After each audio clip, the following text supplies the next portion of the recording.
Hello, everyone, and welcome to the Gauntlet of Gaming, where these hands are rated E for everyone. My name is Malik. My name's John. Francis. Santiago.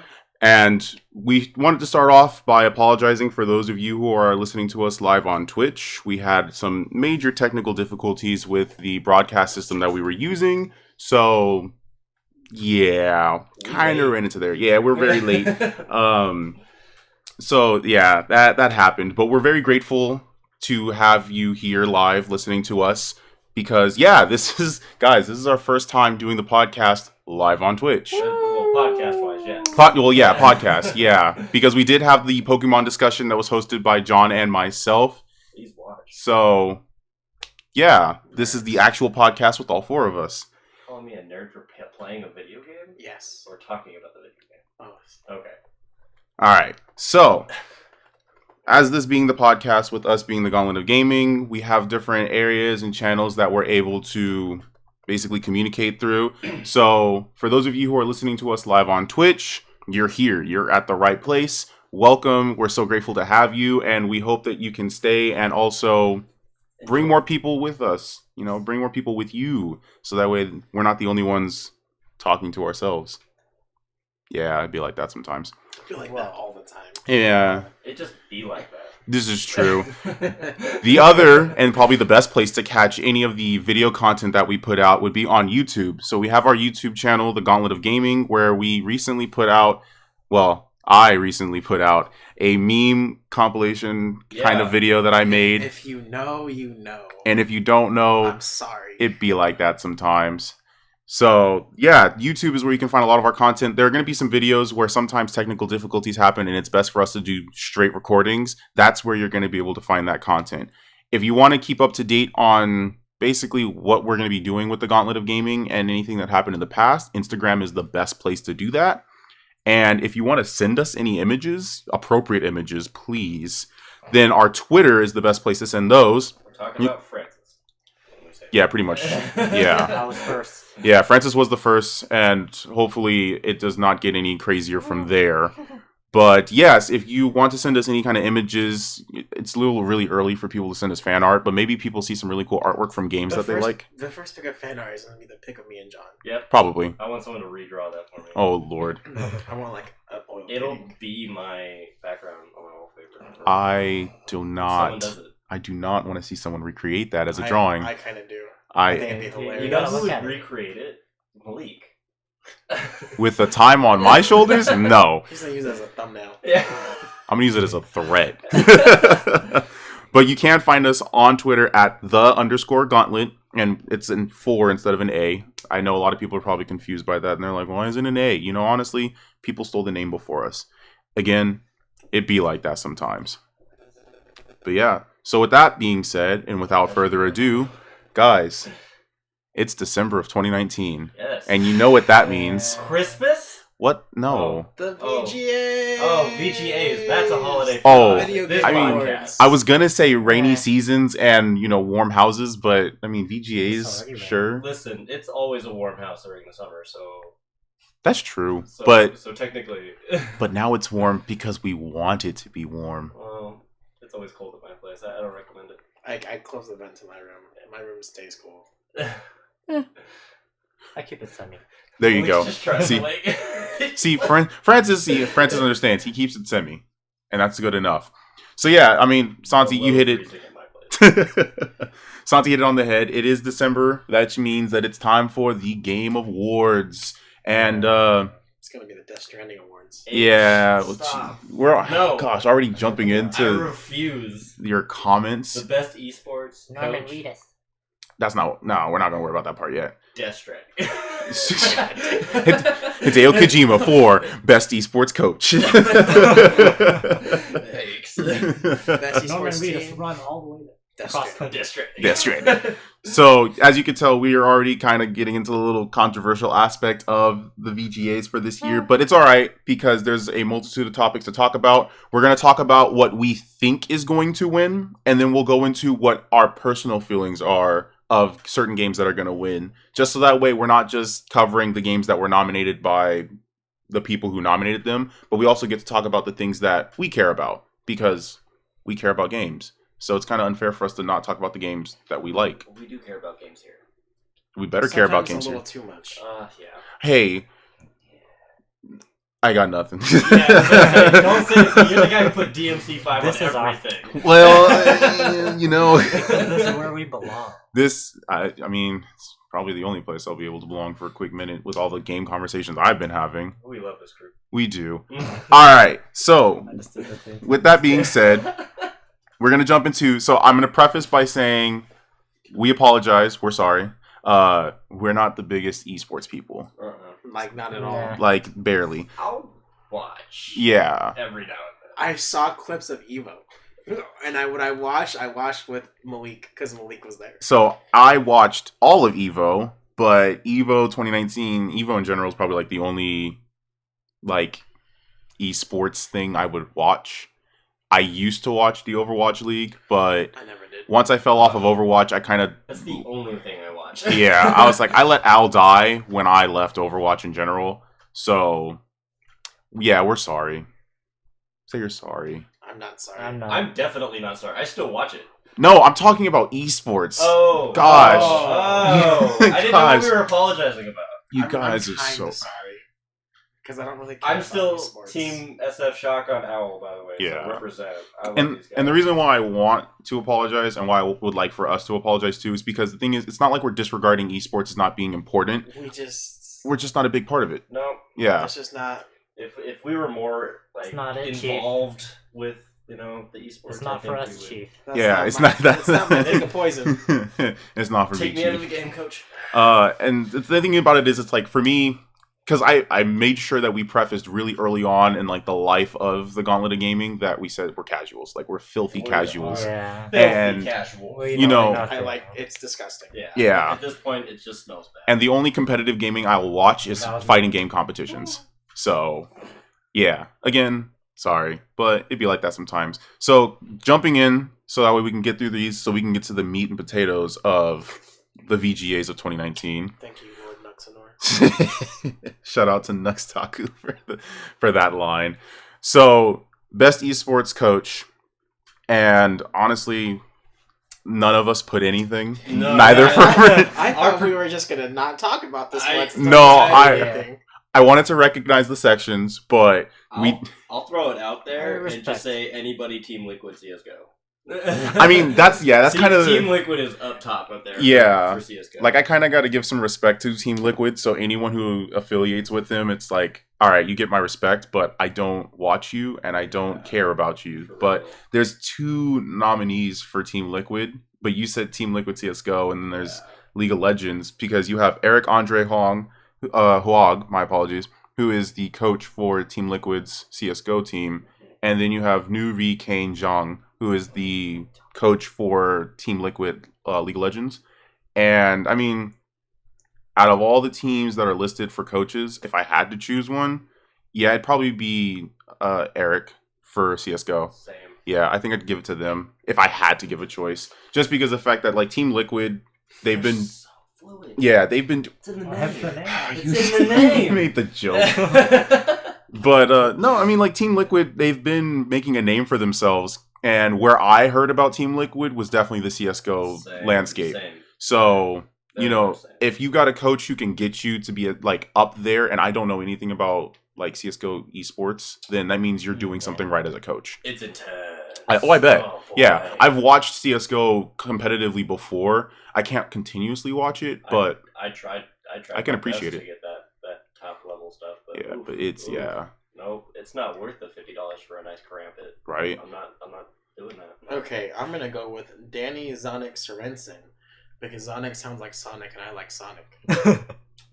All right, we're moving on. All right. So now we're moving on to something that we actually can talk a little bit about, Yeah. and that's going to be the esports event of the year. Now, I'm going to jump in and take the lead on this one and say that I didn't watch the Overwatch League Grand Finals. I definitely didn't watch the Fortnite World Cup. I don't even know what IEM Katowice 2019 is. League of Legends World Championship, what's that? And What? I What are you talking about? You're Like- hurting my soul. like I'm It's saying, the original esports thing was League of Legends. I know, but I'm not a League of Legends person.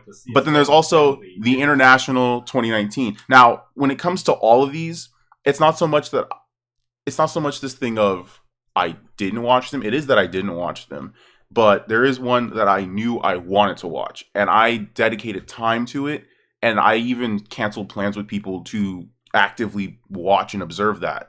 And it's Evolution 2019, or EVO, which is a fighting game competition. And it's probably one of the few times I'll see fighting games actually be recognized in the realm of game awards.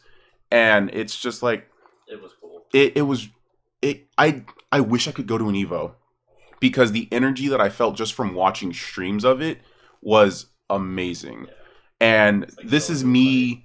I think I was at San Jose, and I came back to visit during the time that EVO was happening. So yes, Santi and I got to watch some of it, but I was watching a lot of it when I was also in San Jose State by myself, and just like it felt like I was a part of the audience when I was watching the crowd. And I still think that one of the great moments that came from watching the games being played was during the Dragon Ball Fighters, where you get people who are playing Cell. And Santi, you and I know that when Yeah. Cell does his intro, he does a scream.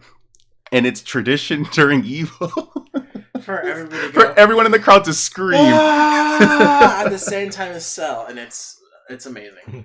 And it's like I was just like, this is why I love fighting games so much. Like, this is why The hype. Yeah, Okay. it's the hype that the audience gives, not just to the players who are up there competing, but to the characters. Because with fighting game competitions, it's more than just, oh, it's this player who's playing against this person. Like, yeah, if Daigo was on stage, then it's like, oh, forget about the characters. It's all about Daigo. But with all these people, I mean, even with Sonic Fox, typically when Sonic Fox is on stage and he's playing someone, a lot of times you forget that it's Sonic Fox up there, and you're focused on this character against this character. You're thinking about matchups. You're thinking about frame data. You're thinking about specials. You're thinking about all these other things. You don't really care about the person. You care about the character. And for me, being both a lover of fighting games and a character designer, it's just like the perfect blend of what I would love in a competitive game environment. Oh no, that sounds biased to me. Nothing wrong with a little bit of bias. Just joking. Hey, I'm just saying. I mean, I picked Evo too, and the one thing that one of the main reasons why I started watching Evo basically when Dragon Ball Fighters came out. Mm-hmm. And the reason why that got me into Evo is because Dragon Ball Fighters brought in the best of the best from each of the different fighting games. Yeah. And it put them all against each other. And Dragon Ball, the Evo competition for Dragon Ball Fighters has been some of the hypest matches I've ever seen. Mm-hmm. Mm. Yeah, and I mean, because John, you did bring up there was some bias that Well, I had. I say that only because you guys are both fighting game guys. Well, yes. I did spend one time watching EVO with you, one time at Mhm. my place, and that was awesome. I Yeah. enjoyed the hype that the people brought. I enjoyed the set stage design these guys Mhm. coordinated with old arcade games and the kind of games that was playing. And it was just a really cool setup and stuff like that. So I thoroughly enjoyed watching EVO. Mm-hmm. But I think the reason now I chose out of every list there, I chose the Overwatch League 2019. Mhm. The finals were really awesome, Mm-hmm. and the reason I like Overwatch is only because I see things that I don't normally see when I'm playing. Yeah. I watch a whole Oh, team yeah. just going through and setting up. Yeah. They stop at one spot, and you're like, why they stop there? And Exactly. then play commences, and Yeah. you're like, that's why they set up there. Yeah. It's Got like it. the Okay. gears. The Yeah. gears are starting to You're tune. actually going to see a cohesive team. Exactly. As opposed to Mhm. when you're playing on your own. And that's why I like CSGOs, because there were characters that were classes. Yeah. And I watched Overwatch League a lot Mm-hmm. this year, and I was like, okay, cool, sweet, this is cool, it's casual, but the hype is dying down for it. Yeah. I will say that, and although I wanted to win, it's not gonna win. Mm-hmm. But You know it's definitely not going to win? what's that? Death Stranding? TI. Oh, Ti. The international. Oh. Dota, that's definitely Yeah. not going to win. They never should have had it in China this year. That was not Hey. a good call on their part. That's controversy that I'm not even going to step into. Yeah. I actually don't even know what that is. The international. Yeah. It's the Dota competition. I don't know what that is. Oh, Dota. Defense of the Ancients. It's what came before League of Legends, basically. Yeah. It was. Yeah, it's the same game. It's like what defines MOBAs, basically. Yeah. Yeah, we'll show you some. Yeah. I'm not gonna say that we're gonna play it because I'll look some. Dota's like They won't. I'm not a. I used to say I hate MOBAs, but then I played Smite, and oh man, like Smite completely changed my. Smite was a lot of fun. It changed my idea of like battle arena games, but it's like I could never see myself playing Dota or League of Legends, so that's why those kind of competitions I couldn't see myself watching. I turned on Smite and then turned off Smite. Yeah, I was kind of the same way. Yeah, did not I play played it for a bit, and then I got something else to play, and I was like, Yeah. I'm gonna play this now. Delete. Yeah, like because it's not that it was bad. Like it had gods as characters. I was just like more characters that I enjoy, and the gameplay actually wasn't terrible, but I was It's just I there were don't better like things to play. MOBAs. yeah. So that's why when it comes to game competitions, most of the time the only thing that goes to my head is MOBAs because it's like that's all people talk about is MOBAs and Overwatch. Yep. You don't hear a lot of talk about the fighting games. And to jump real quickly before we get to you, Francis, to the idea of the bias is there is some bias there. I'm not even gonna lie. Like Oh, I wasn't judging it. We're No, all no. biased. I know. When it comes to games. but we're supposed to talk about like You gotta be- why we would think it would win, and also why I personally want it to win. Because I talked about why I personally want it to win, but I think the reason why it will win as the esports event of the year is just because of the talk that came afterwards. Everything was positive. It's not that everything was positive because there definitely was some negative, Oh, of but course. announcements, Yeah. things getting announced, people talking about like, oh, if only this person had done this, or oh, that was so close, Like the buzz it generated was like precisely. it was, like, insane. Yeah, like man, there are announcements, and I could go off and buzz all of the announcements that came of games to come, They had some updates that were coming. crazy announcements. Season 2 for certain fighting games, it was just like, whew, all right, calm down, Get a little don't hot sweat too much. bother here. Yeah, it's Breathe, like breathe. remember to breathe in. throwing too much fire at me. And that was the thing is like I walked away, and to this day, like people still talk about, like there are people on Twitch who talk about like their experiences still from Evo this year, and it's like when you can still talk so highly about your experience at an event like that, then that means that it's something beautiful. And I'm not seeing that buzz coming from any of these other competitions. That's And true. No, I can see that. yeah, and then at the end of the day, And like I said, the hype for Overwatch is dying. Yeah. It's going downhill ever since O2 came out. Mm. It's like, ugh. Blizzard just hasn't been I mean, helping maybe- himself recently. No, they haven't. and the company has a lot to do with that. I think. Yeah. So, I think the O2 thing was also like a turn off. yeah. I think just the idea of it or how they were going about announcing it kind of just because that should have been when they announced it Mhm. at the end of the like it should have just been like, oh, the Overwatch League is over, thank you so much for coming, but before you go, There you go. swing. It's like how the Switch And then does they kind of announcements. shown gameplay at Yeah. BlizzCon. Yeah.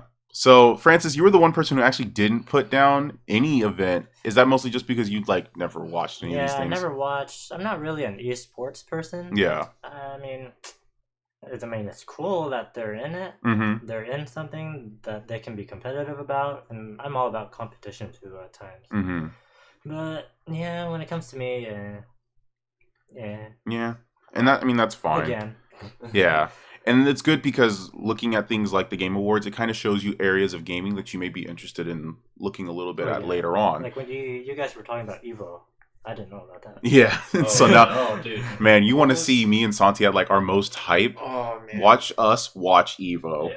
Like, Or that one, what was it? That Sonic Fox versus Goichi match. oh man, That was yeah. insane. When they're close fights. There are some fights that are just like, I can't remember who was fighting, but there was one where it's like, why are you on stage? Like you got blown out quickly, and then I found out that the guy who blew him out also got blown out, and I was like, It was back to back yeah, blowouts. it was just gods amongst gods, and so it was like, all right, this is intense. It's hard at first because you have to get through like the preliminaries of like some of the earlier people, but once you get to the finals, like once you get to grand finals of some of these fighting games, it is crazy. Like watching Street Fighter V finals made me buy Street Fighter V. That's how Oh, we intense of a watched fight. Mortal That's the Kombat. only Yeah, we were watching. Yeah, the Mortal Kombat Kombat one was even intense too. But Oh, the thing about, and we'll talk about like the fighting games when we get to the fighting game of the year section, because the thing about the Mortal Kombat one though versus the Street Fighter one is the Street Fighter one was fast paced and hype Mhm. to the point where I was just like, yo, hold on, like, am I missing out from not playing this game? Like, should I buy this game? And I went out and I bought it. Yeah. But with Mortal Kombat, it's like, if I hadn't bought the game and I was watching the fights during Evo and I asked myself, should I buy the game? I was not excited enough to Yeah. have to buy the game. and Mortal Kombat 11. of Mortal Kombat, yeah, I think from in Evo. MK11, the matches I saw, like the finals, grand finals, there was a lot of like teasing each other. Yeah. Yeah, oh yeah. Making it was the a lot of first back and move forth. so It you can was counter. Exactly. It's just the way that Mortal Kombat 11 is as a game that makes it as a competitive aspect. Because if it was MKX during Evo 2019, Oh, I think it would have been man. probably the Yeah. most hype. I was playing that last night. Exactly. Yeah. So something that we will definitely have to go back and play again. But no, I mean, yeah, with Evo, it's just like it was so intense. And this is the thing about fighting game competitions is it should be something that also inspires people to want to join your community. And what's up? Oh, sorry. Because I also think it could have been also a part of how the people that were participating in Mhm. it that played.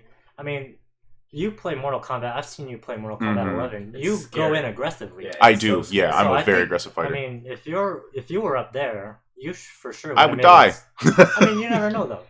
That's true. Yeah. The odds could be in your favor. They could Yeah. be, but then they can quickly get snubbed out if Sonic Fox was to meet me at any of the rounds. That would feel real bad. That would feel terrible. But also it would be an honor, because it'd just be like, The whole time oh, I'd be fighting my knuckle like, ooh. yeah.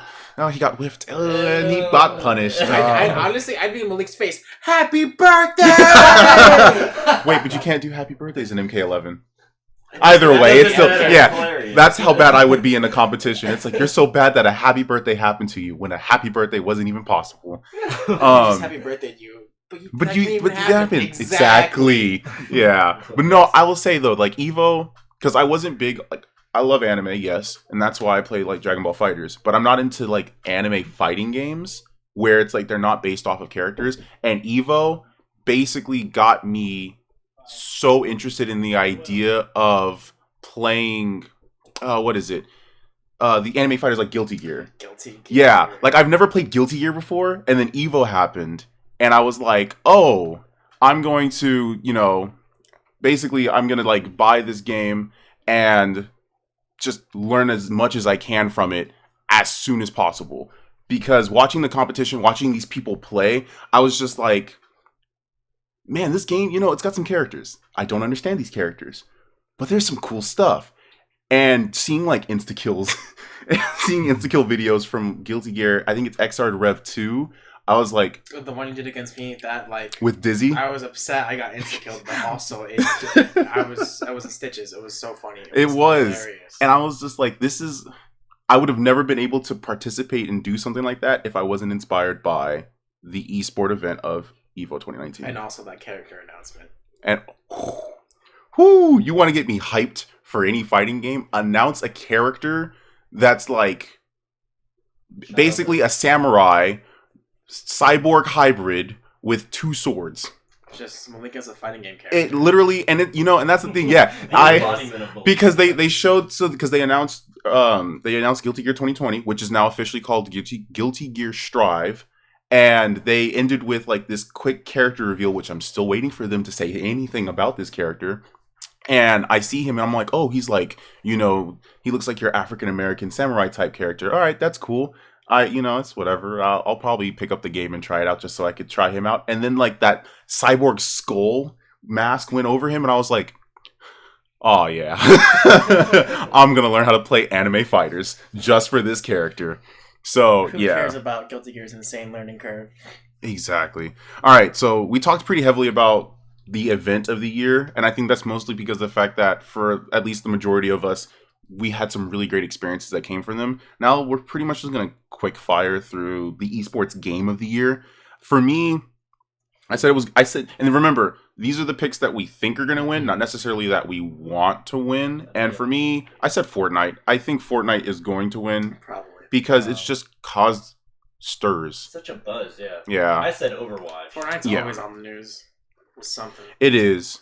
And truth be told, when the bandwagon of hating Fortnite was a thing, I most definitely was a part of that bandwagon. But it wasn't that I hated it, as it was more, I just didn't like how like mainstream in your face Fortnite was everywhere. I actually enjoyed it when I did play it for a little bit with some of my other friends, but like it just got too in my face and I was like, I don't want to see this constantly. And, like, Yeah. It was cool when I tried it out when it was first a thing, when they first released their Battle Royale mode. Mm-hmm. I haven't touched it since. Yeah. I agree. But yeah, and Yeah, the You only said- time I ever played it was with Yeah. That was the And I think it was The with time- me. yeah. It was the three of us. Yeah. Yeah. That was an That was experience. pretty much it. And the thing about it is like That was my first I cosplay. you know, and I would love to be a part of like the group of people who say, "Oh, I've never played Fortnite in my life. Right. I am pure." You know, and honestly, nothing wrong with that. And there's nothing wrong with people who play Like, Fortnite. it's not a bad game. It's not. It was a lot of fun. It was just overwhelming, I I just think. don't like. I just Yeah. realized battle royales really aren't my thing. Yeah. Well, and it's like I enjoy battle royales with friends. Yeah. Yeah, I that's can't fair. I do couldn't it do the alone. solo stuff. Yeah, and the thing with Fortnite, the reason why I think it's gonna win is mostly just because of the fact that it's why you have to ask people, why do you hate Fortnite? Well, because it's a battle royale. Why else do you hate it? Because it's all over the place. Why else do you hate it? Well, I just don't care. Yeah, I just don't like it. And it's like you can't really say too many bad things. Like it's popular and big for a reason. And it's just, you know, honestly, I think it's going to win just because of the fact that how much controversy do you really see coming from Fortnite? Not really. Not much. And think about a game that you're able to talk about no matter what age group you are. Yeah. Oh, yeah. Because I'm a Definitely. teacher and walking into class and being able to talk about like, because I'm an art teacher. So talking about character design, right? And my students are like, well, I don't know how to talk about character design. Well, how many of you played Fortnite? And they start raising, you know, it starts this buzz. And it's like, you know, I'm a teacher, I'm older, you know, I'm supposed to be the authority figure, but I'm able to talk to a younger audience because it feels like one of those games that you could be old or young Like and Minecraft. enjoy it. Yeah, exactly like Minecraft. But the thing about Minecraft that I think it gets a lot of hate for is because people feel like Minecraft is way more simpler than it is. It has So, a lot, especially when you start getting into modern Minecraft and stuff like that. But even just Mhm. base Minecraft, like it's something to enjoy. It lets you free your imagination to a certain extent. yeah. So it's like, So, surprisingly, Minecraft has made a big comeback in 2019. exactly. That's one of the interesting things, which I'm surprised not being talked about.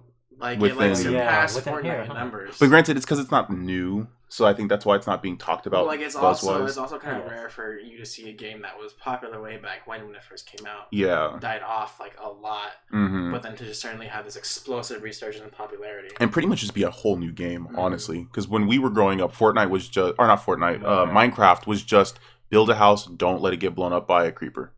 They've added so much more to it Yeah. in like these last 10 years. It's insane. So it's not, and the thing is, as much as we'll joke around and spew quote unquote hate towards these games, it's in good fun. Like if I genuinely did not like these games, my entire life as a gamer would just be talking trash about them. And I'm not. And so that's why, yeah, Fortnite I think is going to be the esports game of the year. Just because the fact that it's so big, it's so popular, a lot of people love it. And for the people who do hate it, it's like they're not really giving a lot of good negative criticism. It's just, I hate it They're because it's just on popular. the hate band. Yeah, they're basically just gamer hipsters. The only controversy you would hear from Fortnite would be from the Epic Games themselves, because Yeah. the whole Epic Game Store thing. But that's Epic Games and not the Not game Fortnite. itself. Yeah. And then John, because you did say Overwatch, and I was kind of curious if you wanted to talk a little about that. I say Overwatch is. I was thinking about it more. There's more of a fan base for Fortnite out there, Mm-hmm. and but I want to say the community for Overwatch, the people who still do play, Mm-hmm. are pretty diehard, Yeah. and because it's a game that requires a lot of strategy with people who don't know strategy. Yeah. And it's just a hard community who I think could get the numbers up Mhm. for a win of this award Yeah. just by being them, and the game itself just because it's it's a pure game. Mm-hmm. I've seen way more hate for Fortnite than Overwatch as of late Interesting. because of the amount of things. Because Fortnite dropped the Star Wars thing where you could win a the stormtrooper. chrome? Yeah, no, it was a Stormtrooper. stormtrooper outfit. And Yeah. stuff like that. Well, I mean, And- they did a whole thing with Marvel where you Yeah, could find the and- Infinity yeah. Gauntlet and Yeah. Oh, turn yeah. it into And- Thanos. And I've heard a lot of sayings of people who said Fortnite is just a big propaganda thing now. They've been using their game as material for stuff that's coming up. The Star Wars movies Yeah. coming up. They dropped a Star Wars thing. Mhm. The whole thing with Marshmallow. Yeah, That's they did a true, they did Marshmallow that. thing. But I They did- enjoyed it. I still like Marshmallow. There's a lot of content in the game that is based off of other video games and other propaganda for things like that. Like you said, Marvel's Infinity Gauntlet. I just feel like it's being used as that now. Well, I mean, because it has that huge fan base. Because Epic Game uses Fortnite to print the money. Oh yeah, so that's how they can afford all the Epic Games, the hostile takeover. Yeah, and honestly, like when it comes to something like that, I'm okay with that. Oh well, yeah, I'm not saying it's a bad thing. I'm just saying the community for Overwatch is. Yeah, and I mean that's why I don't think we're basing it based off the community too much, as it is more the game itself. Yeah, a lot of the hate coming from Overwatch is also coming from its community. Oh, for sure. Yeah, oh, definitely. I mean, because of just how bad Blizzard is messing up with all of this. Yeah, but I think when it comes to esports game of the year, I think we can both agree, like we can all agree that it's between Fortnite and Overwatch. Oh yeah, and it's definitely not League of Legends. Yeah, and Counter-Strike or Dota. In a perfect world where we vote without bias, I haven't heard the word Dota in so long. At least, with actual conversation and not just a passing comment. Yeah. But when it comes to these two, in a perfect world where there's no bias, I think at the end of the day, people would have chose Fortnite just because it's the most talked about thing. It's the most mainstream one. It is. And the thing about... and it's like with those updates, like, those updates are using properties that are having like things that are coming out and stuff like that. But games do that all the time. And they're still adding like other stuff. Like they added like the whole creative mode where people are like recreating whole songs with like the stuff they put in Exactly. It's like Mario Maker, but Fortnite edition. And honestly, that's nice because when you ask people, it's like, well, what do you like about Fortnite? Some people, they like that you're able to build up. You're able to construct things. It's like Minecraft or Mario Maker, but with a battle royale. Some people like the battle royale aspect. For me, I think with Fortnite over Overwatch, it's like I felt some personality with it in the sense that it felt like it was me in that space. Oh, okay. And like it felt like I was the character. Versus in Overwatch, it's like I just chose the character I really liked. Yeah. And I think that is an aspect of Fortnite that makes it great. And also, it just goes back to what I was saying earlier. It feels like it's more age-friendly. Oh, yeah. Which means that a wider audience is going to like it. So... Hunger Games training. Hey. Especially when you have stories like not that. wrong. Especially when you have stories like that one kid who streamed himself playing Fortnite to raise money for his dad's, like, medical treatment. Yeah. It opens up doors to... learning about media, to learning about game design, and there's all these other opportunities. I mean, it's not just Fortnite, but Overwatch can do the same thing. But I think Fortnite is more welcoming to a younger audience to learn about aspects they couldn't learn from any other game. If there's one thing I remember from Fortnite, is when they did the black hole thing. Yeah. Kids were crying about it and stuff. Yeah, I was down for 2 days. Yeah. And it has an impact. Yeah. That's the thing. It has an impact. And that's why I think it's going to be the esports game of the year. Yeah. So these next ones are kind of just like just breeze through. Esports host, I was the only one who put a suggestion, and that's Golden Boy. And the only reason why I put Golden Boy is because when I watch competition, I've seen competitions with a few of these hosts. Golden Boy's he's the only host that I watched where he got me hyped, and I was like, okay, you're getting me excited. I don't know why you're getting me excited. Well, I know why you're getting me excited. I don't know how you're doing it. Oh, I'm excited. Oh, tap. Oh. All right, you got me. I'm excited. You're good. Yeah. I'm excited. Oh my God. And I think Alex Goldenboy Mendez does a really great job with that. And that's why I was like, he's my prediction of going to win, but that's mostly because it's biased. That's the unfortunate thing. It had to be biased just because of the fact that it's esports hosts. We're not going to see these hosts that often. Most other hosts that I see for esports events, they irritate me, and it's like mute. Oh, what's that gameplay? Unmute. But with Golden Boy, it's like, no, he is part of the event. Like, I want to watch him. I want to hear him talk. I want to see him interact with the crowd because he's just a character. So I think he's going to be the one to win esports host. He might not. Honestly, there's nothing we could really say to fluff up this part. And then esports player, it's kind of the same situation with the host, where it's just like, we don't really watch a lot of these people. So we don't really know much. And I watched Jay Sinatra. Well, yeah, because it's Overwatch. Yeah. So because it was Overwatch. And like personally, I want him to win. He ain't gonna win. Uh-huh. But I want him to win. Yeah, and the thing for me is it's like, and I saw that, because it was just like you wanted him to win, but and then I didn't choose anybody for the prediction. Yeah. Because I'm all like, I don't want to say Sinatra's gonna win, and then like and then it just be a disappointment. I want Sinatra to win just because SF Shock. Yeah, exactly. But That's what I was. Yeah, personally, that's like choosing your favorite football team. And yeah. they Even though you know your lose football team, all the time. yeah, no names mentioned, but yeah. Yeah. But for me, with the prediction, I think Kyle, also known as Bugga, is going to be the one to take it this year. He's the kid that won Fortnite. I believe he's 13 years old. Yeah. Yeah, so he's the young man who took the Fortnite competition. And the thing for me is like, and this goes back to what we were talking about Fortnite. It opens up a wide door of opportunities for people of different ages. 13 years old playing video games, the amount of money he Making won. more than us. Exactly. Yeah, he made more from playing video games than I make from any job I could ever have at this point in my life. And Yeah. I'm not saying that to be salty. I'm saying that because I'm impressed. It's okay to sprinkle a little salt into the podcast. And not yet. You're gonna see. That's Don't the worry. reality. Don't worry. You'll Wait till taste we the get to salt. the fighting game nominations. Yeah, Oh, you'll yeah. taste the salt. But no, it's just like I'm fascinated because normally when you hear like, oh, this person won this competition and got this much money, I'm like, okay, cool, it's whatever. It's like 13-year-old Kyle, aka Bugga, won Fortnite competition. It's like, all right, and got this much $1 million. I'm like, young man, you're going places.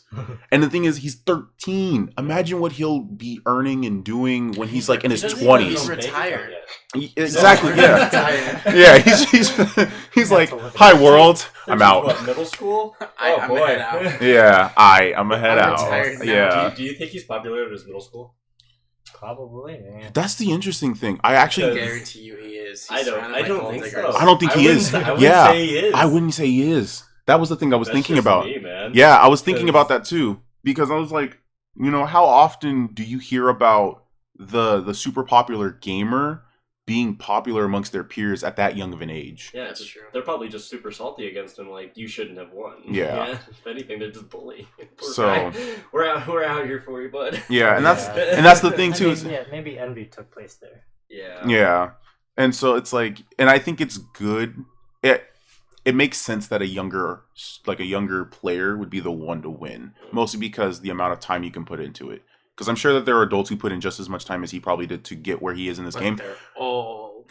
Well, that, but also John and I went to the state fair, Oh, dude. and that was the first time I've ever seen something live like Yeah. that. And we got hyped. it was crazy. We got hyped watching some It kids was play Fortnite. Yeah, it was a live Really? Fortnite competition happening at Cal Expo. right in front of us. Right in front of our eyes, and both John and I sat down and we're like, "It's Fortnite. Like, We sat we're there just gonna for kill some an time." hour and a half Yeah. watching these kids beat each other up. We meant to sit there for like a half hour, and when it came time for us to leave, I was like, "John, I don't want to go." Yeah. Like, it was intense. It was like, And- the band's about to start playing outside, though. Yeah, and it's just following it. I was like, "Yo, this is."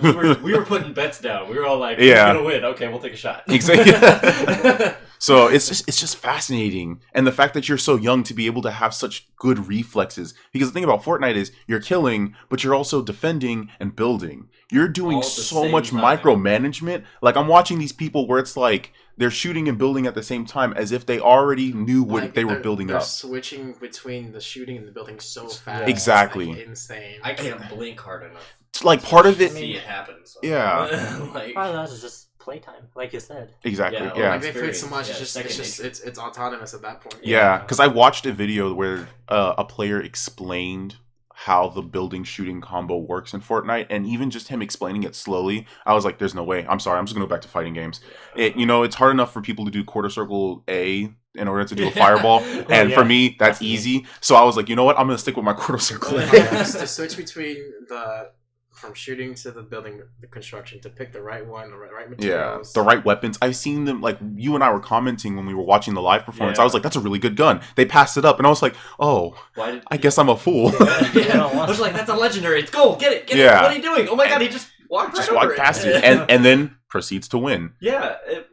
But there was also that one point when we were at Cal Expo where they lost connection mid competition. Yeah. Ooh. And we were all like, what's gonna happen to the score? Yeah. And they gave the win to someone who had the most health at the time. Yeah, Like, it was crazy. It was bad. Yeah, the amount of attention to detail. That's they why. wrote it based on kills. It was a team thing. Yeah. They were doing it based on kills. Whoever got the most kills in this team out of 3 games won. But yeah, so that's why I was like, man, to be so young, to play a game that's so challenging. Because these other games, I'm not saying they're not challenging, No. but I don't think the amount of focus, the amount of accuracy, and the amount of legwork that you have to do equates to how much they put into playing Fortnite competitively. So I think Kyle's going to take it. And then we have esports team. Oof. So This is like choosing my favorite football team, man.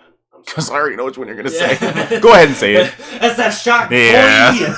That's my team, man. I've been a fan since day one of the Overwatch League, and it's like, all the hype is there. I want them to win just because it's like, come on. Yeah. Give them the championship. And for me, like I said Team Liquid just because it goes back to what I was saying about like Team Liquid's been making that they've been getting game up one there. of Team Liquid, yeah. They've become a big thing. They're like a handful of games. It's not It's not just Overwatch. Yeah. SF has just done Overwatch. Yeah, and that's the thing is I was like, but if I had to do my personal pick, I'd say SF just because when it comes to like, because Team Liquid's they're becoming a big deal. People are talking about them more. But when I hear about what SF Shock is doing, not just in the competitive field, but in the community, I'm hearing that SF Shock is doing so many great things community-wise. And it's like, an esports team is more than just the competitors. It's who are you as people. And I think a lot of people forget that when it comes to games. They focus so much as who are you as the competitor and not who are you as a person outside of the game. Yep. And just with SF Shock being as amazing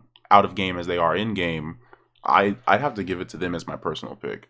But I think it'll be Team Liquid. I think it'll be Team Liquid too, just because of their hype. Yeah, it'll be between the two. If neither one of them get it, we riot. Well, I mean, specifically, the team is for the CS:GO, and their credibility on CS:GO is amazing. Exactly. Yeah. So if they don't win, okay, it's the other CS:GO team, which is then it would have to be Astralis. Astralis. Yeah. And Astralis they're also pretty good. But I don't watch CS:GO anymore. So. Yeah, so it's like keeping up with it is kind of difficult. So, yeah. Yeah, unfortunately, like a lot of people who are big on video game broadcasting and details, like they get to spend their lives researching and watching these things and playing. But for us, it's like we have to fit it into our 9 to 5, including schools. So we can't take in as much content as we wish we could. But the people who help us take in that content are the content creators. So this is, I think, the first big controversial one, and that's Content Creator of the Year. And I'm the only one who put a suggestion, and that was Ewok, only because the fact that, like, it's kind of just the same thing as a lot of the other esports stuff, where it's like, who's the most talked about right now? These are all specifically esports content creators? They didn't specify, to my opinion. To my belief. I've never heard But here's the thing. guys. I did my research, and none of them play anything that's outside of the current esports meta. Oh, that makes sense. And so I was just like, and by esports, I mean minus fighting games. Oh. Like, we're talking like Fortnite, some CSGO. Battle Royale and like MOBAs. Basically. Yeah. And I was very, very disappointed. Because, my prediction is Ewok, but my personal pick, and by personal pick, I don't mean to win, but I mean to nominate. And that's Maximilian Dude should have been someone who was nominated, because in my honest opinion, and I mean, I know that both in the past and in the future, I'm going to sound like a Max fanboy, because I am, but straight up is everybody. But in honest truth, fighting game content creators, fighting games in general, fighting games as a concept just gets so overlooked. And it's just like, you talk about content creators who make an impact in their audience and in the games that they're playing. And it's like, I can't think of anyone better for fighting games than Max. It's definitely Max. He got Bring Back KI to number 3 trending on Twitter. Exactly. And it's just not even just bringing back KI, but the connections he has to people who develop games, the rapport that he builds with them, the great things that they say about him, the way that he acts in person with his, because it goes back to what I was saying about esports teams. It's not just who you are when you're playing the games, who are you outside of that? And the thing is, it's like, Max is the type of person who, it's like, when you're a kid and you come home from a bad day of school and you run up and you just hug your mom or you hug your dad, and you don't tell them everything, but you just sob, you just let it out because they're your comfort place. That's what Max is for a lot of people. You watch his streams and you see people who donate so much money just to tell him they appreciate him being there.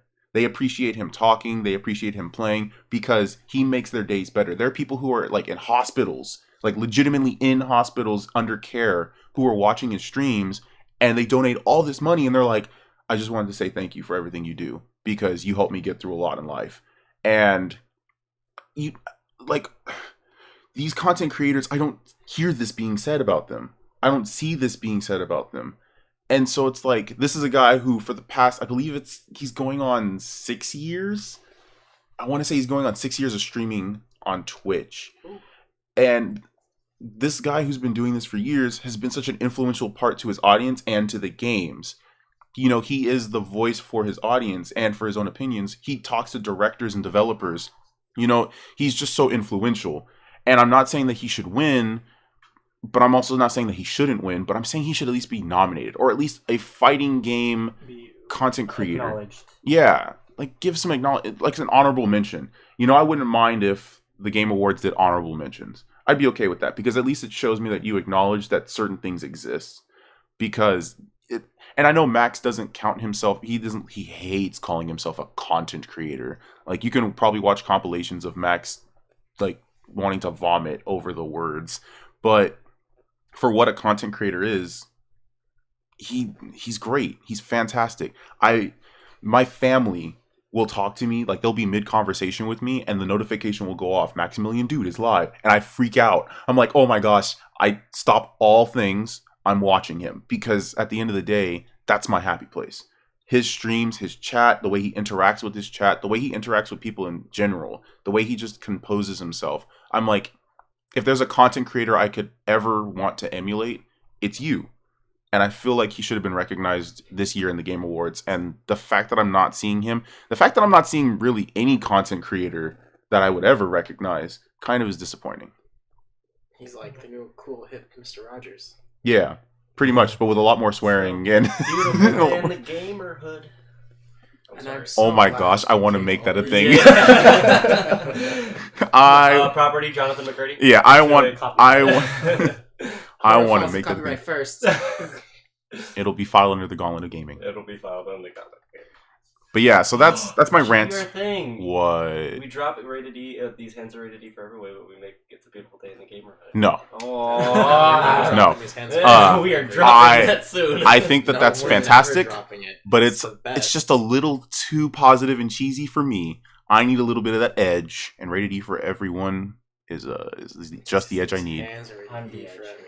So yeah, that's my rant about the content creators. I know there's not really much that y'all had to add to it, but I just wanted to go on that rant because it's a very passionate thing for me. We understand. All right, so that was all the kind of the not so much we talked about. Yeah, I think content creator was kind of just my middle rant before we start to ramp things up. And I know that we're almost like an hour in, so it's gonna be We haven't even got got to the actual game stuff. Exactly, it's gonna be a long night, boys. So I hope y'all who are listening are ready to kick back and just hear some words, because this is where some conflict starts to kick in, but this is also where the salt starts to get poured. So this is a warning that if you're not ready to sit down for another hour or two, then get some food. Go use the bathroom. Yeah. Take a break. Pause us. Take an intermission. If you're watching us live, step away. Because we're gonna be here for a minute. And this is the example of I need to make sure that when uploading our podcast that I need the timestamp, because this is gonna be long. I think there's a good timestamp right here. Yeah, this is like the intermission timestamp. And then like frontline into indie games. Yeah, and don't forget that our question of the day is, what is your personal game of the year? So if you haven't talked about that yet, then let us know. We're curious. We want to know, because it's not just us who play video games. Most likely you play video games too. If you don't, what's a game that you see a lot of people around you talking about? Because some people may be listening who aren't gamers, but they know gamers. What's the game they're talking about? And if you say DMC5, I'll give you a cookie. DMC5. I'll give you a cookie. Can I have the cookie now? Not right now. Oh. All right, so a quick little break, kind of over. We're going to start jumping in to ease the water a little bit, and we're going to talk about the fresh indie game of the year. And it's not so much talking about the game as it is recognizing developers who this is their first indie game. And I I'm just gonna say it right out the bat. I don't know. Yeah, like I am a no. Yeah. I personally think it's gonna be Mega Crit. So, I'm yeah. pretty biased to Mega Let's Crit just- because I love Slay the Spire. Yeah, I knew you were gonna say that too. When I saw the nominations, I was like, Santi's gonna say Mega Crit just because of Slay the Spire. I am. I for so long. You don't know how happy I was when they added Slay the Spire to the Xbox Game Pass. I watched like a ton of streams and videos on just people playing Slay the Spire, doing Yeah. the daily runs. I'm like, the chaos. I love it. See, for me, I'm not the biggest indie gamer, but when I do play indie games, I enjoy the ones I do. And one of them, it definitely was like Katana Zero. Like playing Katana Zero this year was like, ooh, this is why. Katana Zero was This so is why I good, love although indie that games. developer's not on the list I here. did. Well, that's because it wasn't their first game. Oh, was it? Yeah, not? it's developers who this is their first game. Okay. So they may be published. So, like for instance, the people who developed Katana Zero, I don't know who the actual developers were, but the publisher is Devolver Digital, so they may share the same publisher, but it's different developers. And as far as developers who like their first game and it like hit the ground running, I have to give it to House for Untitled Goose Game. Yeah. I've seen And like, Francis, I think you agree with me on that one. yes. I've seen gameplay of that. However, my personal pick is different. Your personal pick is different. Yeah. So what's your personal pick? I would have picked Dead Toast.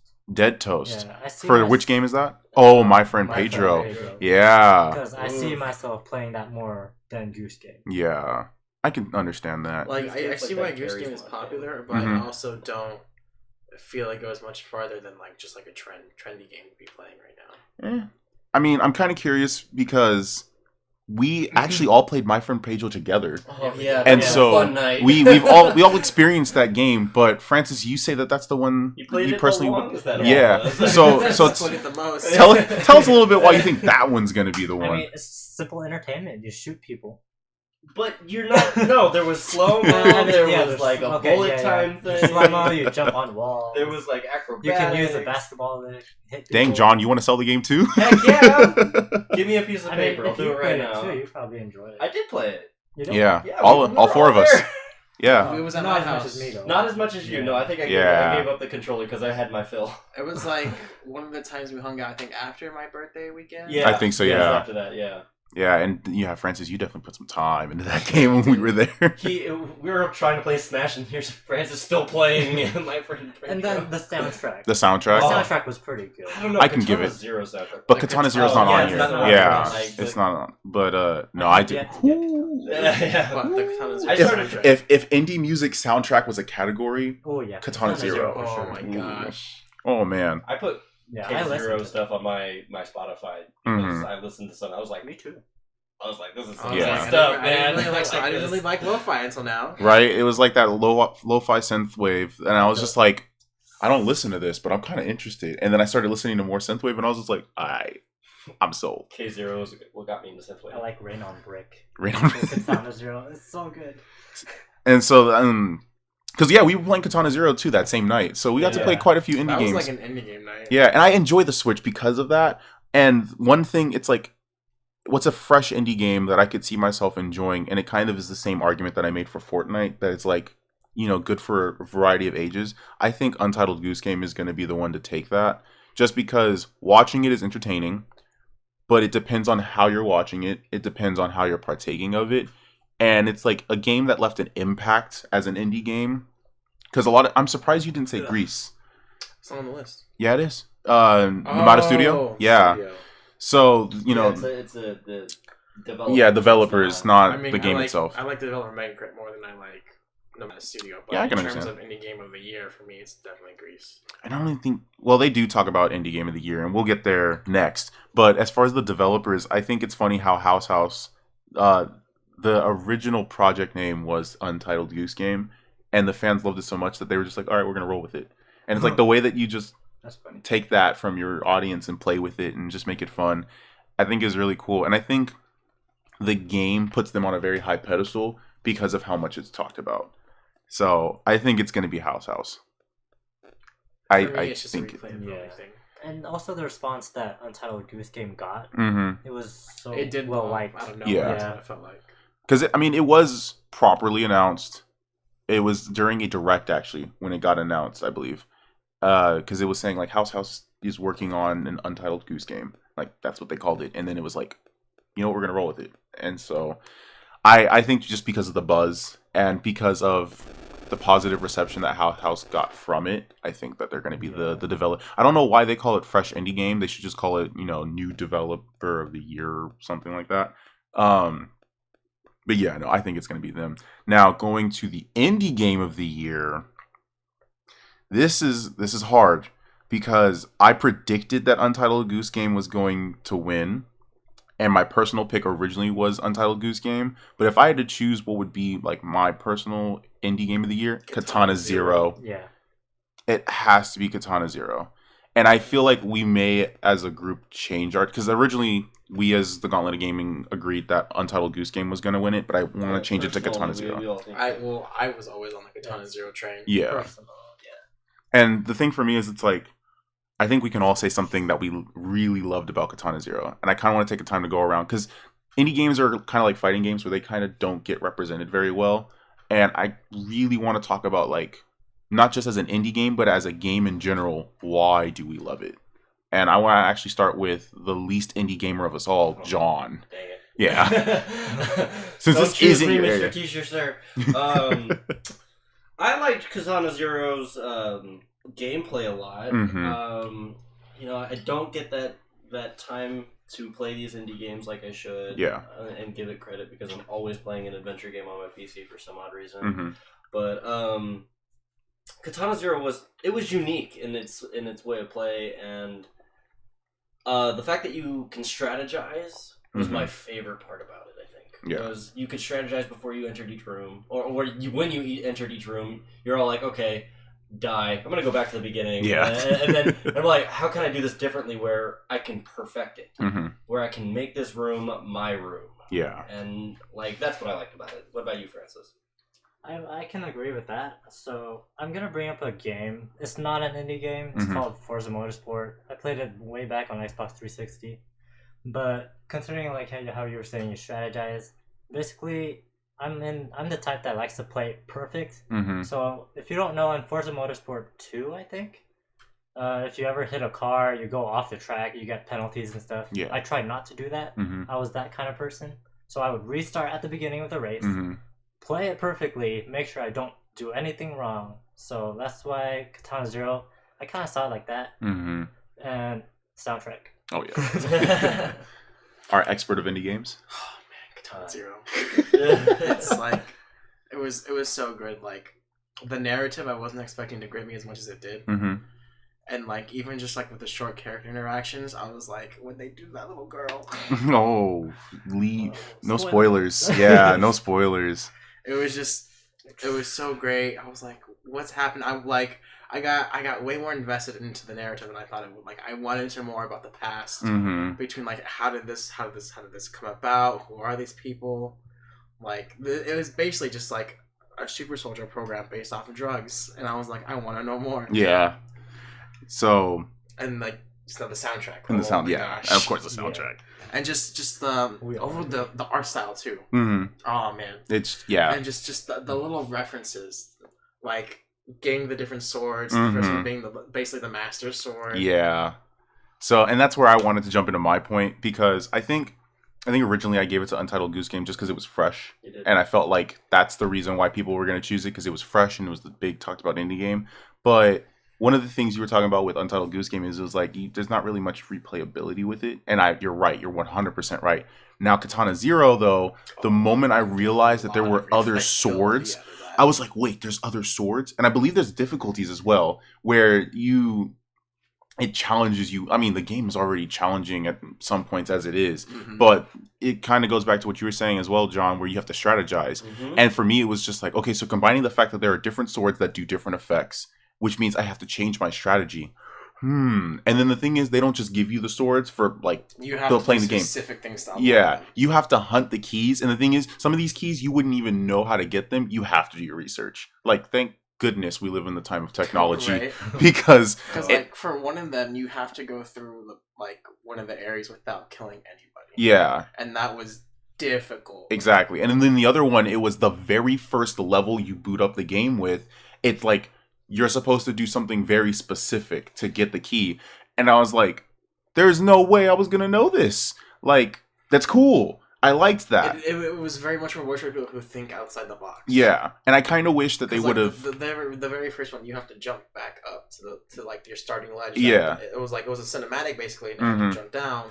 And like normally you just go like most people aren't going to think that I can get back up. Exactly. They think about like Mario, where it's like, oh well, I'm past this point, can't go back. It's left to right, let's go. Yeah, and yeah, no, I was like, the one thing I wish when it came to the whole swords thing is that they would give you some kind of a hint.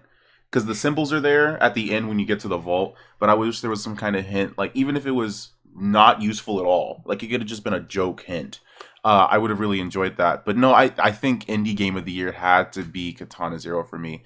And you know, if Carrion came out, and I don't know if you guys remember what Carrion was, it's basically the monster game where you play as the monster. So it's also by Devolver, where you're like the red tendril monster that goes around and eats people and stuff like that. I think I heard of that.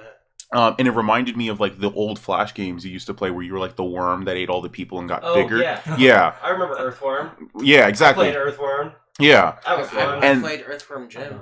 no, Yeah. not that one. Good time. But Carry On, it reminds me of the days of playing that, Yeah. and I felt like if it came out before the Game Awards deadline and we got to play it and enjoy it, I think maybe that one could have been my game of the year. But definitely like the soundtrack, like it's an indie game with a beyond indie level soundtrack. Mm-hmm. And there were moments where, and it sucks because you're on a time limit because of one of the mechanics in the game. You want to listen to it. Yeah, you can't stand in place for too long, you'll die. So I'm like, wait, I gotta make a decision. Do I want to listen to the music and possibly die and have to restart, or do I just want to beat the level and have to listen to music later? But yeah, the soundtrack, the gameplay, and not even just the soundtrack, but the sound effects, like the audio work, the clanging of the swords when they clash together. Like the blood splatter. Yeah. It has a very satisfying sound effect. It's a very well polished game, and honestly, if they took it from that pixel and made it into like the 3D type of games that we see, that would like probably look if they so did that good. but with like Devil May Cry level of graphics, maybe even if they dumbed it down to like Fortnite level of graphics, I think it would be such a good looking and a good feeling AAA game. as long as it doesn't lose like the vibe it has. Yeah, it has to be. It has to stay a For me, side scroller. big part of its appeal is the whole vibe of it. And, Yeah. like the soundtrack definitely helps a lot. With Mm-hmm. Because like you're on a time limit, right? But Yeah. For like each area, but it plays just like the music, the soundtrack is just such a laid back pace. Yeah. And so it basically like even though you're on a time limit, and so I feel like it encourages you to take your time and plan everything out. Mm-hmm. Because it's like Hotline Miami in those games in the sense that one hit and you're dead. Yeah. And that's the weird thing. I never worried about that when it came to this game because I felt like I was the character. Like I felt like I was going through slashing them. A bullet would fire. I'd slow down time, deflect it. Like some of it just felt like reaction. That's another thing that has very good level design. Yeah, really good level it really design. lends itself to like okay, I can here's all the like points of interest. Mm-hmm. Here's how I can plan out. I can go here. I can do it anyway. I really enjoy the level design from that game. Yeah, and it's there were some times where you get that occasional cheap enemy who kills you, and it's like, how was I supposed to know you were there? And then you remember, oh, that's right, this game. The way that the game plays itself out, it's not punishing you for not knowing the person's there. It's just making you do the I know what I'm gonna do when I get to you next time. It's payback time. Especially when like the game mechanics themselves became like a critical point of the narrative. Yeah. That I really enjoyed. And that's the other thing. Narrative. This game had a story that made me want to keep playing. Like I was just like, how many missions are left? Like I have to get to the end of this game. It was one of the few games this year where I was just like, I need to finish this as soon as possible. And Devil May Cry 5 wasn't even like that. For Devil May Cry 5, I was like, no, I'm going to take my time. But for Katana Zero, I was like, no, I need to know what's going I want to on. play more. I need to know how this is going to end. Exactly. So I think that's going to be the indie game of the year. I'm going to make my change. Forget about Motorcycle Chase. Oh. Fantastic. If you have not played Katana Zero and you have a Nintendo Switch, play it. Play that game. I wish it. I don't think it's on any other console. It's on Switch, as far as I know. Yeah. It might be on PC, but I don't know. But if you can find it somewhere, play it. It's worth it. It's great. Speaking of games that you can play in different areas that isn't the Switch, we're going to go over to the mobile game of the year. And this is another one of those kind of like, type of areas because one, we don't have much time to play mobile games, unfortunately, with our lives. But also, there was a game specifically, in my opinion, that I felt got snubbed out of the nominees again, and it's just like, man, why? What are you doing this to us? Exactly. Now, what do we think is going to win? I think COD Mobile. Yeah. Probably. Yeah. I mean, either that or What the Golf, because of how it's the mass appeal of that one. Yeah, because I saw What the Golf as a nominee, and I was just like, what? I've never seen this before until I was in class one day, and I'm talking my grad school class, and I watched one of my classmates play it, and I was just like, oh, that game. Oh, I've seen a lot more people play it now that I think about it. And I realized, yeah, it's got a pretty big appeal to it. But COD Mobile? Like, one, it's a mobile COD game. For people who don't know, COD is Call of Duty. So it's Call of Duty Mobile, and it has not actually received a lot of flack. No, Like, that's I the haven't thing. heard one Which bad is thing about. surprising. Yeah, They I've even heard included all good things. zombies recently Yeah. into their game, and it was like, oh, you didn't do a bad job. I remember when they put Call of Duty on mobile was the first. Like they emulated it from, the console Which version is to the super mobile. ironic because I keep hearing bad stuff about Black Ops 3 and now Modern Warfare. Yeah. Mm-hmm. So that's why I was just like, wow. I mean, geez, I think you're going to win just because of the fact that you're COD, you're on mobile, and you haven't created an entire firestorm of chaos. You're a big title on a very easily played thing. Yeah, and you play well enough that it's addicting from what I'm hearing. Yeah. Like, a lot of people cannot stop playing that I game. thought they were going to start busting out competitions too. You never know. They probably Yeah, will. They might. Because PUBG Mobile was the same way, where they started having competitions for the mobile. PUBG Mobile was the thing. Yeah. Also Fortnite. I forgot PUBG. Is there a was Fortnite big mobile? as well. There is a There's Fortnite Fort- mobile. and that's Yeah. what I was going to say. You said there was something missing. I'm not seeing Fortnite on this list. I didn't know there was a mobile Fortnite. The thing about mobile Well, Fortnite is it's not optimal. Yeah. Fortnite is on all things. It's Yeah. a cross-play It's thing. everywhere. I played it on the PC while these two played it on console. Mm-hmm. It was that kind of game. Yeah, but the reason why I don't think it would be here on mobile is because we were talking about how frantic and how chaotic the mindset has to be for playing it. You're not going to get that on it's mobile. Hard, it's hard to do on Yeah. mobile. So. But no, that's not the game I actually thought was missing, or that the game I felt should have been here. The game I felt should have been here is Teppen. And if you don't know what Teppen is, which I'm not surprised because it's based around Capcom. So if you didn't grow up with Capcom games, then even if you grew up with Capcom games, you're probably like, what the heck is Teppen? How do you spell it? Teppen, Teppen.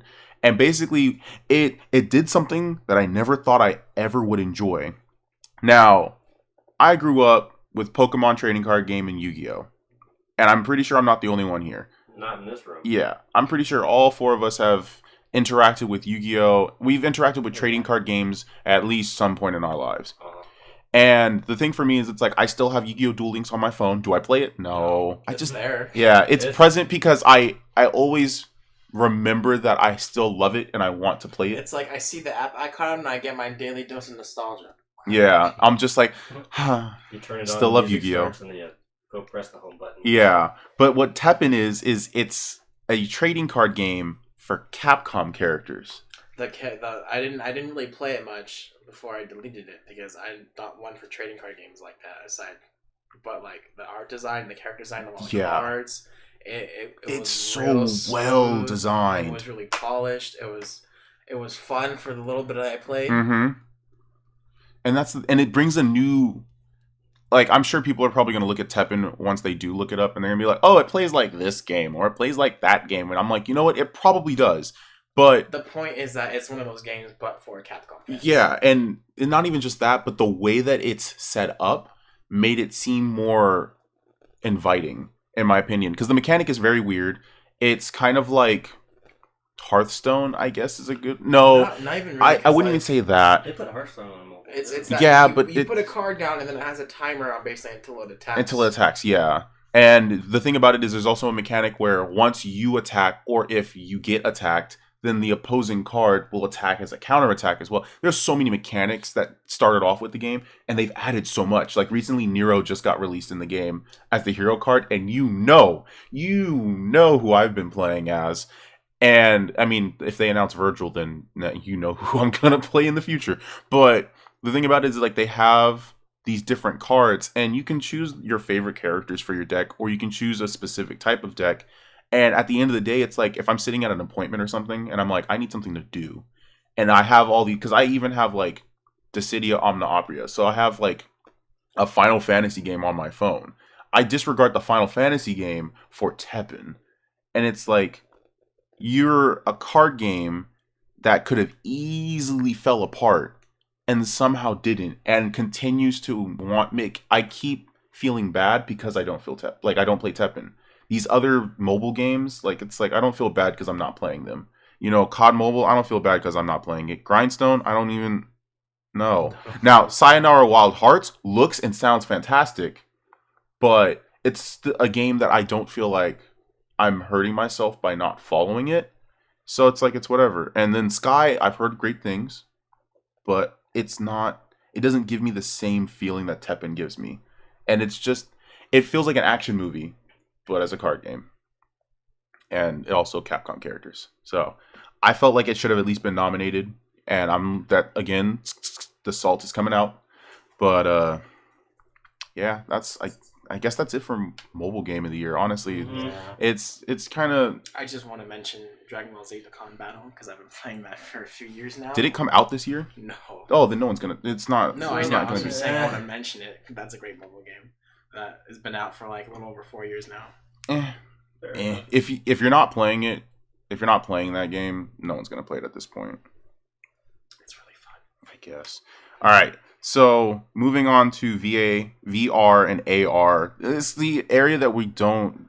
I so want to get into it though. We're not into VR, so and we're not into AR, mostly just because financials. Like we can't. None of us can afford it. Yeah. Broke I know. So boys. it feels like there's like a better version coming out every year. Yeah. Honestly, I think with the PlayStation Oculus 5. Go, the Oculus Quest. I think with PS5, that may be where I invest into VR, just because I feel like the hardware will be strong enough to give us better VR games. Probably. I'm not saying there aren't good I ones. feel like I still want to wait because like the Oculus Rift was good for a while, and now they made the Oculus Quest, and it blows the Rift out of the water. Yeah. And then the Go just came out, which is controllerless, and you're like, oh, what is this even for? Yeah. But I mean, like the Quest a lot. It looks cool. I'm still holding out.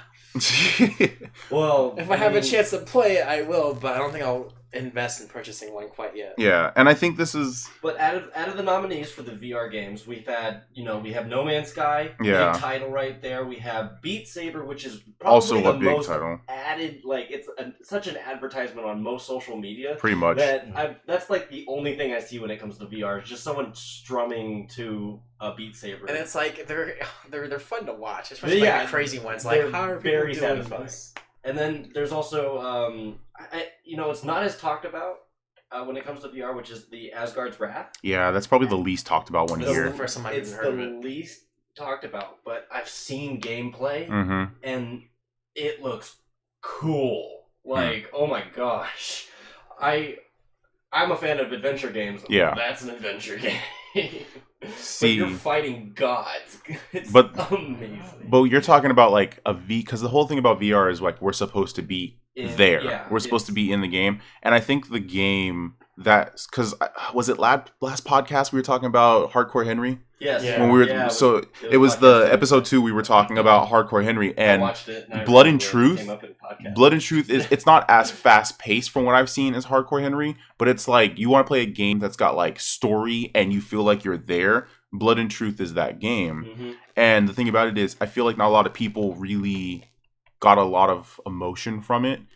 And so that's why I don't think that one's gonna get it. I think it's got a better chance than Asgard's Wrath, honestly. Oh yeah, probably. I I think I Beat still Saber and No Man's Sky. I think it's between those two. I mean, No Man's Sky and Beat so Saber? yeah, Oh, for between the sure. two. I personally think it's gonna be definitely. Beat Saber because of how prolific that one is. Yeah, but It's just satisfying. with Trover Saves the Universe, it's like you only really know about Trover, so you'll only know it if you watch Rick and Morty. Yeah, Like that's literally because if you don't watch Rick and Morty, so then which it's it has a huge fan base. yeah. But even if you watch Rick and Morty, you probably don't know what Trover Saves the Universe is. And if you do watch Rick and Morty and you know what Trover Saves the Universe is, and you didn't play it, it's probably the most niche game. Like It is Excuse me. very niche. Yeah, like Asgard's Like, Wrath I was probably would see surprised more to see it fans. nominated, honestly. I mean, I'm not surprised just because people probably would nominate it just because the fact that it's made by Squanch Games. So it's Fair just enough. like, oh, the people who brought you Rick and Morty brought you a game, and it's like, yay!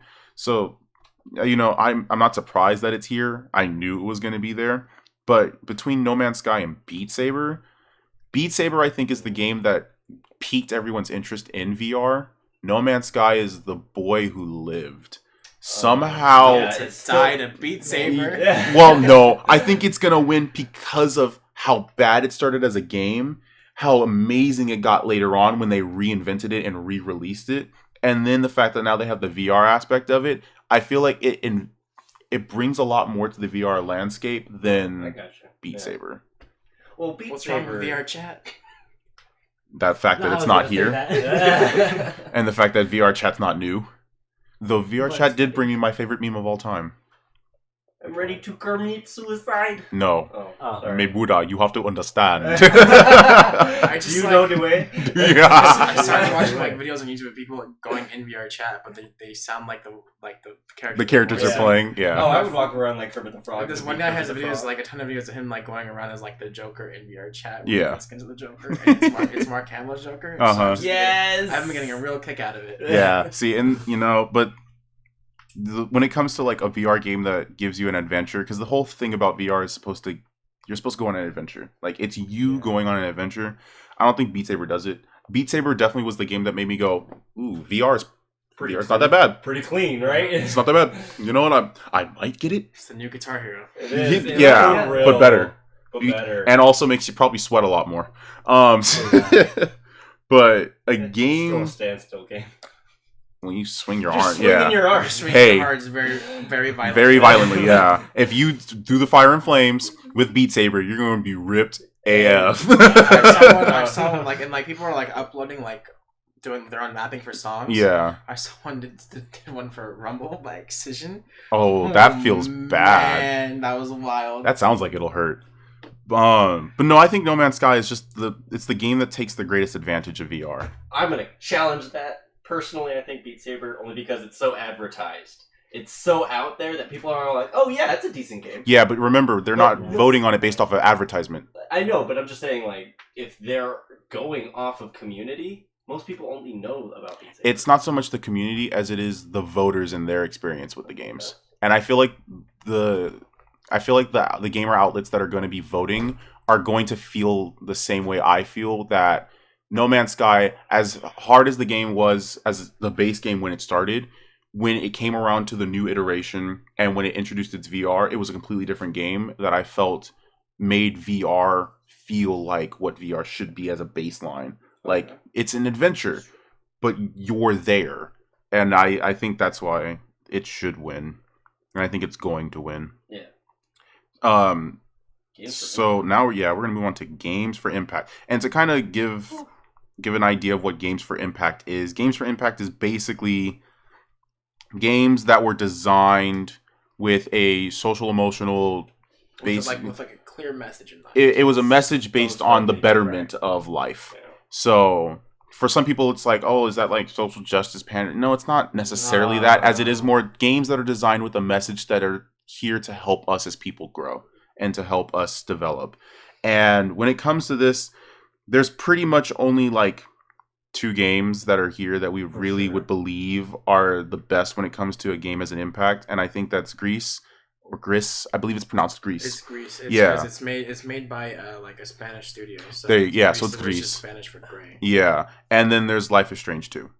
Yes. And Life is Strange too. yeah, I think it's going to go to Life is Yeah. Strange 2. It's probably going to Life is Strange too, but like I feel like I just love Greece so much more. So tell us about it, because I didn't get to Yeah. experience Greece, and I feel like there's a lot there that I would love to experience, but I just don't have the access. So I didn't get to play the whole game because I was like basically just playing it in a GameStop. Yeah. But like just the way the art style is beautiful, and you start the game right, and like its title implies, everything is gray. Mm-hmm. And as you continue on, it's all watercolor.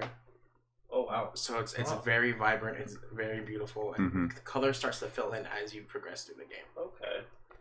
and the contrast between the colors and it feels like it should be too much, but it's not, and it's all very cohesive and it works really well together. Okay. And it's got beautiful sound design, and just the overall message of the game, I feel, is one that's more positive than Life is Strange 2. Mm-hmm. Oh yeah. What was the message it was trying to portray? At least what I took away from it is very much like a mental health kind of message. Take care of your mental health. Okay. Mm-hmm. And as you better your mental health, then your perspective on the world Okay. also improves and becomes more vibrant, you could say. Gotcha. So it's, mental health then. Yeah. I really loved it. I So appreciate it. It's like a fulfilling type of game. Mhm. Yeah, even I didn't get to play the whole game, but just Appreciate for the parts that I did get to play, I thought it was a beautiful experience. Okay.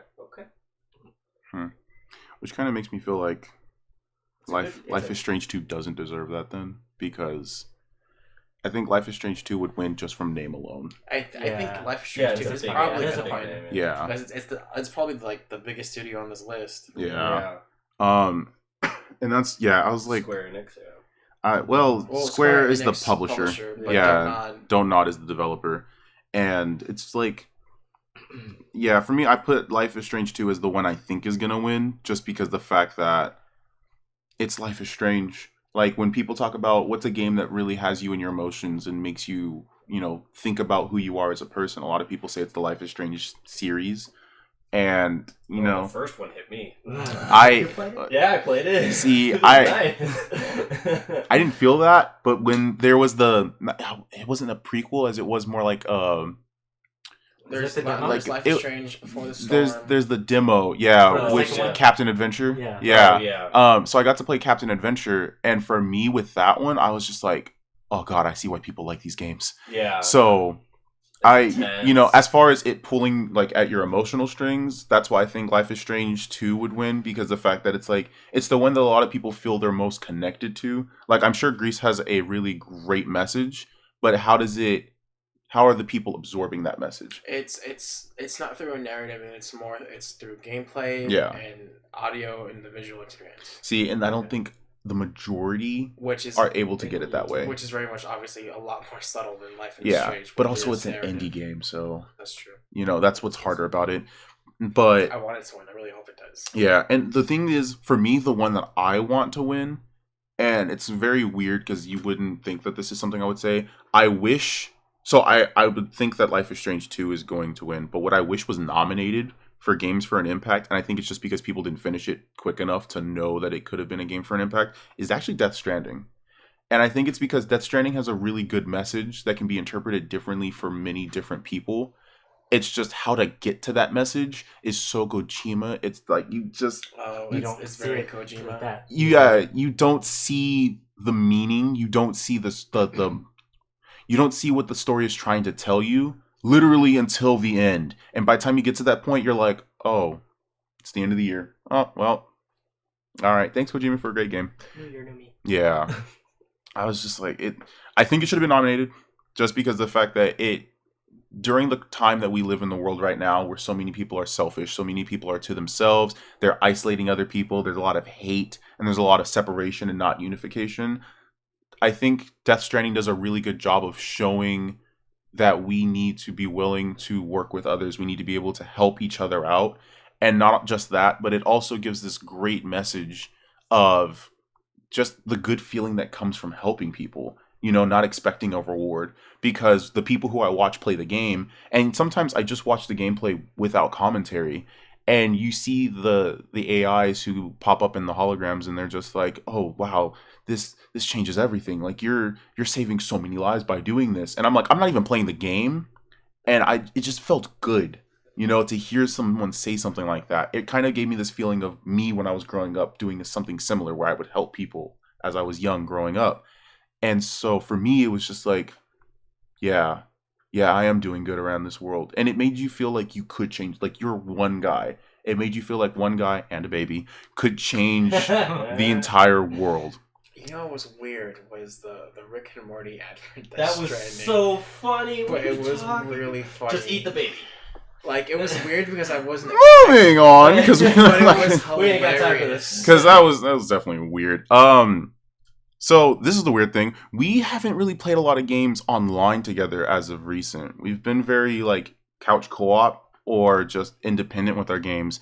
But Cool. there's definitely been a time. Really match up. Yeah. But there used to be a time where, and it wasn't just with the four of us, but just in general, where multiplayer games were a really big part of our lives. It was a really intimate way to connect with people who we don't get to see all the time. That's how I connect And physically with you guys. yeah, I'm just gonna let that We're just gonna let that. let that sink in. But we're gonna talk about the multiplayer game of the year, and this one's kind of weird because we have a definitive choice of what we think is going to win, but when it comes to Our personal what we picks, personally yeah. pick, they kind of differ a lot. And so we'll just right off the back, what we think. So what the Gauntlet of Gaming thinks is going to be the multiplayer game of the year is Apex Legends. With a 3 out of 4 vote. Yeah, it Mind was you, I it think was John's majority. being a little optimistic. And I don't think it's optimism. I think this is where like my fighting game bias becomes John's like Division 2 bias. So, and it's okay. Like there's nothing wrong with it. But I think, because remember, when it comes to our prediction, It's basically what do you we feel- think is actually going to win? Yeah, I don't think it's going to be Division 2. I'm pretty sure it's going to be Apex Legends. Tetris 99. Or Tetris 99. Yes. Not even as a joke. Like, I think Tetris 99 is just so crazy cool as a multiplayer it game. was a lot of fun. And it works. Mhm. Like, Tetris 99 is an idea that someone comes up with when they're drunk. It's just like, hey, man, what if What if you're playing Tetris? but against against other everybody? people? It's like you get to play that Tetris, but with multiplayer. And it's like, dude, go home. You're drunk. The winner gets Oreos. Yeah. And then you go home, you close your eyes, you wake up the next day, and it's like, now we're releasing Tetris 99. And you're like, oh, awesome, Tetris on the What is Switch. this? Battle Royale And it's Tetris? a battle royale. You're like, excuse me. Not me. Someone already finished 1,000 points. Yeah. And I was very like skeptical about it because I was just like, a battle royale with Tetris? Like, come on, this is what? And then I remember watching Max's wife, JJ, playing Tetris 99, and she's like Perfectress. Like, that's her nickname. They call her Perfectress because Perfectress is actually like a term in Tetris. But watching her play Tetris, just base Tetris, you're like, wow, this Tetris can be a competition. It could be the next eSports. But watching Tetris 99, I was like, this is intense. Like, this is your heart is racing, but it's fun because the fact that it's like, it's not, oh my gosh, like, it's me against the clock. These bricks are dropping faster. Everything is going wrong. No, it's like, you're going up against other people. Yeah, like, you're going up against other people. So I actually think out of the ones we've talked about already, this is the one that has a lot of big titles on it because we have in the multiplayer game section we have Apex Legends, Yep. we have Borderlands 3, we have Call of Duty Modern Warfare Reboot, and then we have Tetris 99, and then Tom Clancy's Division 2. Yeah. Now, We have some big titles there. though they're big titles, we can also do process of elimination. Yeah. I don't think Borderlands 3 is going to win it. Nope. Unfortunately. I'm Sad sorry, days Santi. For both I of know. us. I know feel both. Yeah, I know And- you and John. Can I talk about it? No, because We'll get there. yeah, It's because down- we'll it's because down we'll there get further. we'll get to talk about Borderlands because I saw that you guys took the opportunity to Oh, jump yeah. on the We're like, Borderlands oh, yeah. Borderlands train. Specifically here, I want to talk about the multiplayer aspects. In a positive or negative? Positive. Okay, then let's hear the positive part then. One thing that blew me away, regardless of the controversy because of Take-Two and Randy Pitchford, they don't exist. We ignore them. All right, Randy Pitchford does not speak for Gearbox, despite being the CEO and face of Gearbox. But the positives of what they added to multiplayer and what makes what I think makes one of the loot shooter genre so much fun is they added like instances and shared loot. Like, even though that's not new to like that genre of gaming or even other games, like Diablo's had it for the longest time. Bingo. But they added it to Borderlands 3, and I thought it just made the multiplayer so much more fun. Because like in Borderlands 1 and Borderlands 2, you're concerned with the loot drops and like, don't ninja my loot, bro. But with Borderlands 3, the loot shared, so you get your own instance to your level. Yeah. And the enemies that pop up are instance to your level. Which is really cool. So which it feels like you're, instead of one person coming in and just blowing away the enemies, then you can actually cooperate together. Yeah. And be on that same level. So with that, if you have someone who's, because I haven't had a chance to play Borderlands 3, I don't think I ever am going to play Borderlands 3, but if you had someone who's a higher level and someone who's like lower level, does it find a happy median? No, so all enemies you see are on par with you. Yeah. And all enemies they see are on par with them. So how does that work if like there's two enemies It's on screen at the same time? It's like, I don't know, they did some weird finagling with like the networking or whatever. I don't know how it works, but it works, and it's a lot of fun. Interesting. I got like the level 200 guy and Yeah. the level 5 guy. But they also kept it. They also, you can choose if you want to do like the shared loot in the instance levels. Yeah. Or if you want to do it the old school way. And make it more challenging and have a little Like bit more it's fun funny, with they it. call it cooperation mode and Yeah. coopetition mode. That's funny. All right. So that's that's good. And that's But the one of the unfortunate things I thing really though is- appreciate that they added to the multiplayer aspect. Yeah, but it's like you don't Like hear it's about not that though. gonna win. Yeah, It's but not it's good to gonna hear win. that that's a thing though, because maybe future games as they're coming out will start doing more stuff like 'Cause, that. like, Yeah. now they can do that on consoles, Mm-hmm. and it's not just restricted. Oh, that's like a PC thing. Yeah. you can't do, but they can be done on So consoles. showing that the impossible is possible if you care enough to do it. But no, I think knocking out Borderlands 3 and The Division 2. I'm sorry, John. Yeah, I'm sorry. I don't think those It's two. such a fun game. Yeah, I've The heard a lot of only- good things. The only instance of multiplayer that I've had with that game so far, because it did just recently get, is I've seen people walking around with me hunting, Mm-hmm. and I'm like, what is going on? This guy's a level 256. Yeah. I'm a 10. Yeah. And he just seems like he's just walking casually, and I'm just fearing for my life wherever I go because everything's going to kill me. So like Monster Hunter with Francis.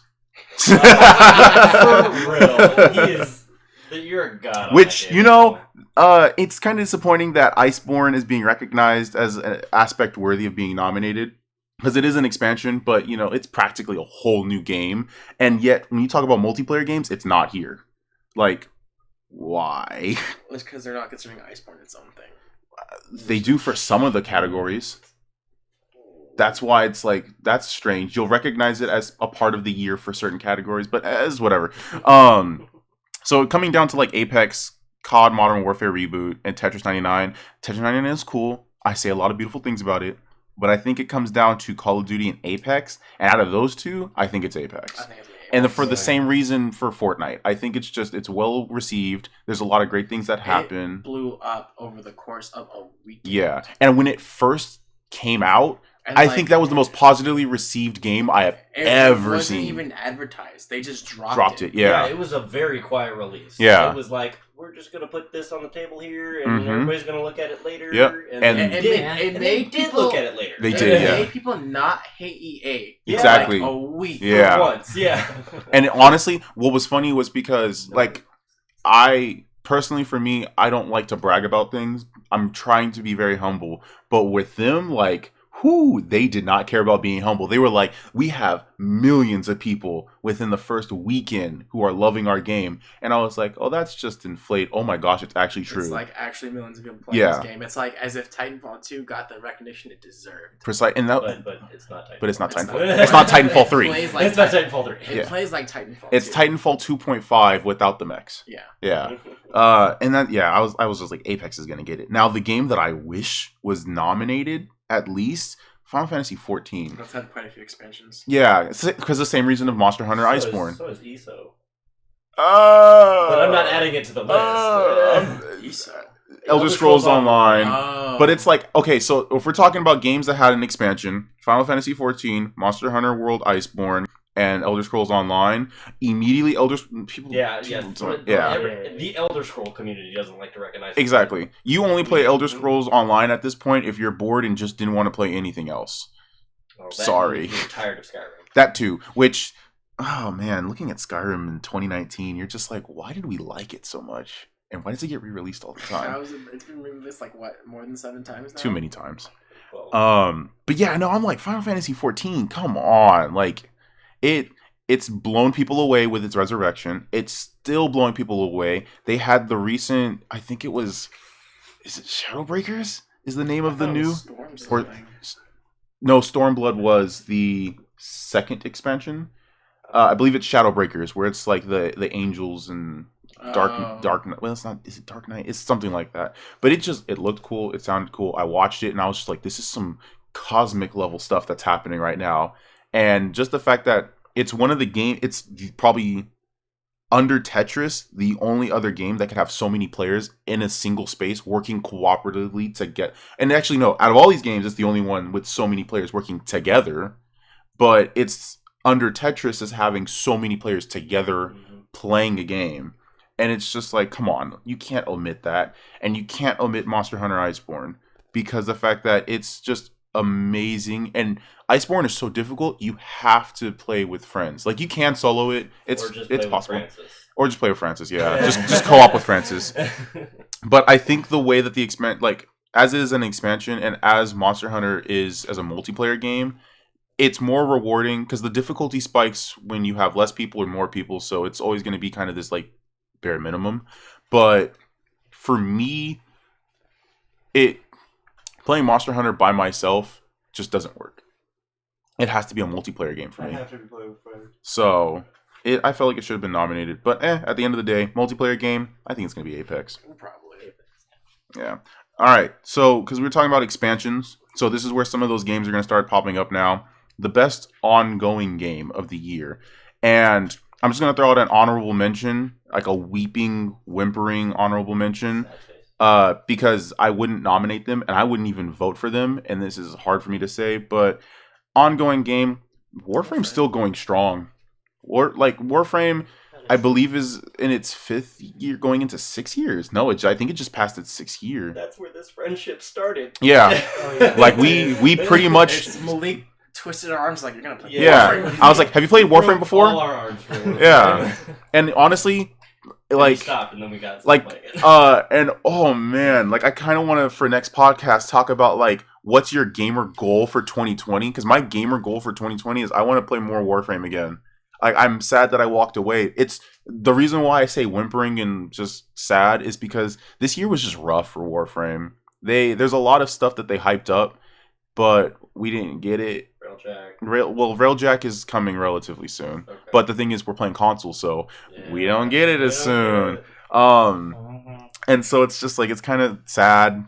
And I started playing it on Switch just because I realized... So I don't think I ever explained why I don't play it on PlayStation anymore.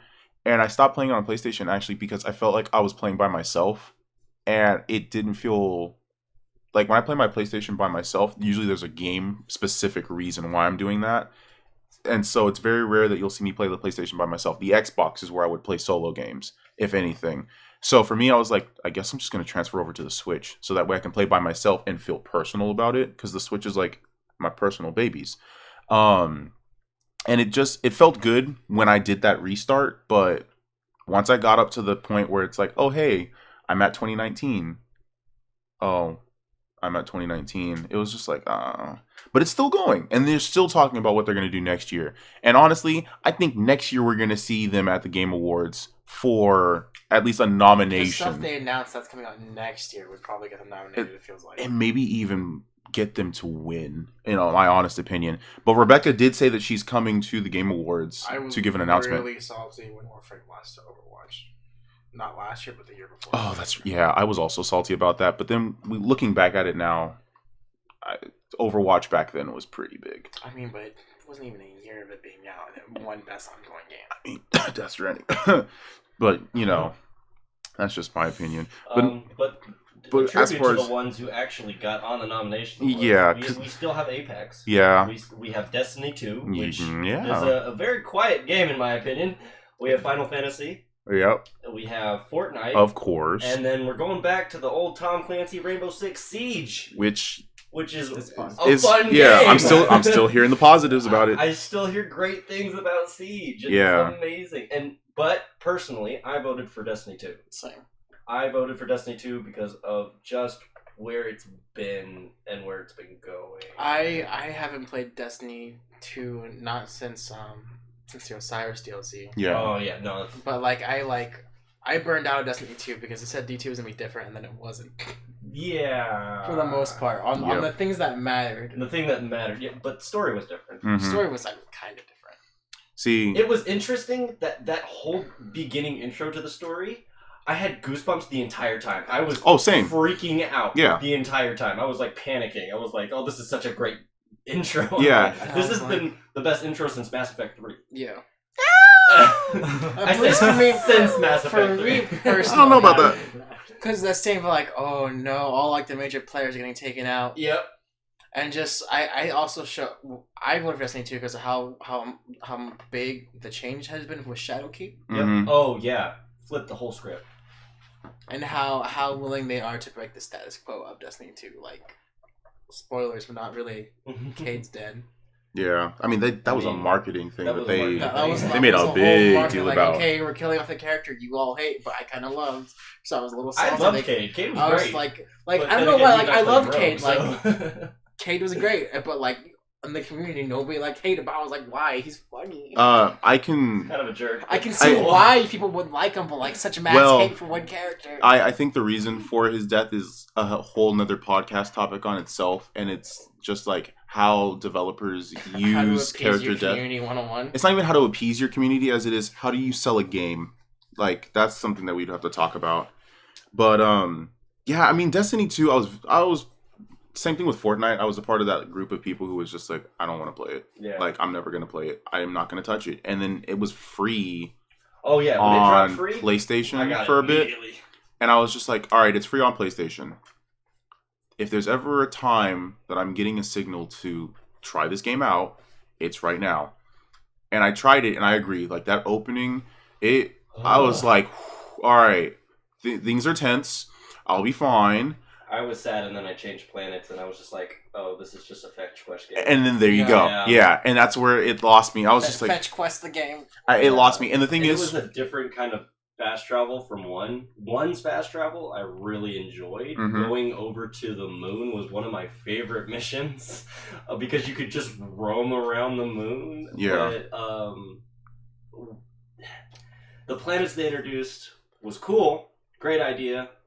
Why did you have me running, grabbing things, and bringing it back to you? Yeah. I didn't appreciate Which, that. for me, when it comes to situations like that with the game that we're starting off with, what makes an ongoing game amazing ongoing game is the fact that it makes you want to come back and keep playing it. Yeah. And for me, I know that you two voted for Destiny 2, and that's why it's the GG, like, it's the Gauntlet of Gaming's pick for the ongoing game. I think that people want to come back to it. It's just not me.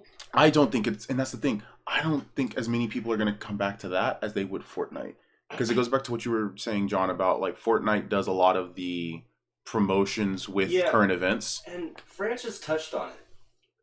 There was 2 days when everybody was crying. Yeah. Because Fortnite was because they just down. shut it down. Yeah. And that was sad because the whole world went. Yeah. and then it powered back up on Tuesday. And it shows you the impact that the game has on and off. Like you turn that game off for 2 days, people go crazy. Yeah, and it's a big impact game. So the thing about that is you have to, you just have to understand that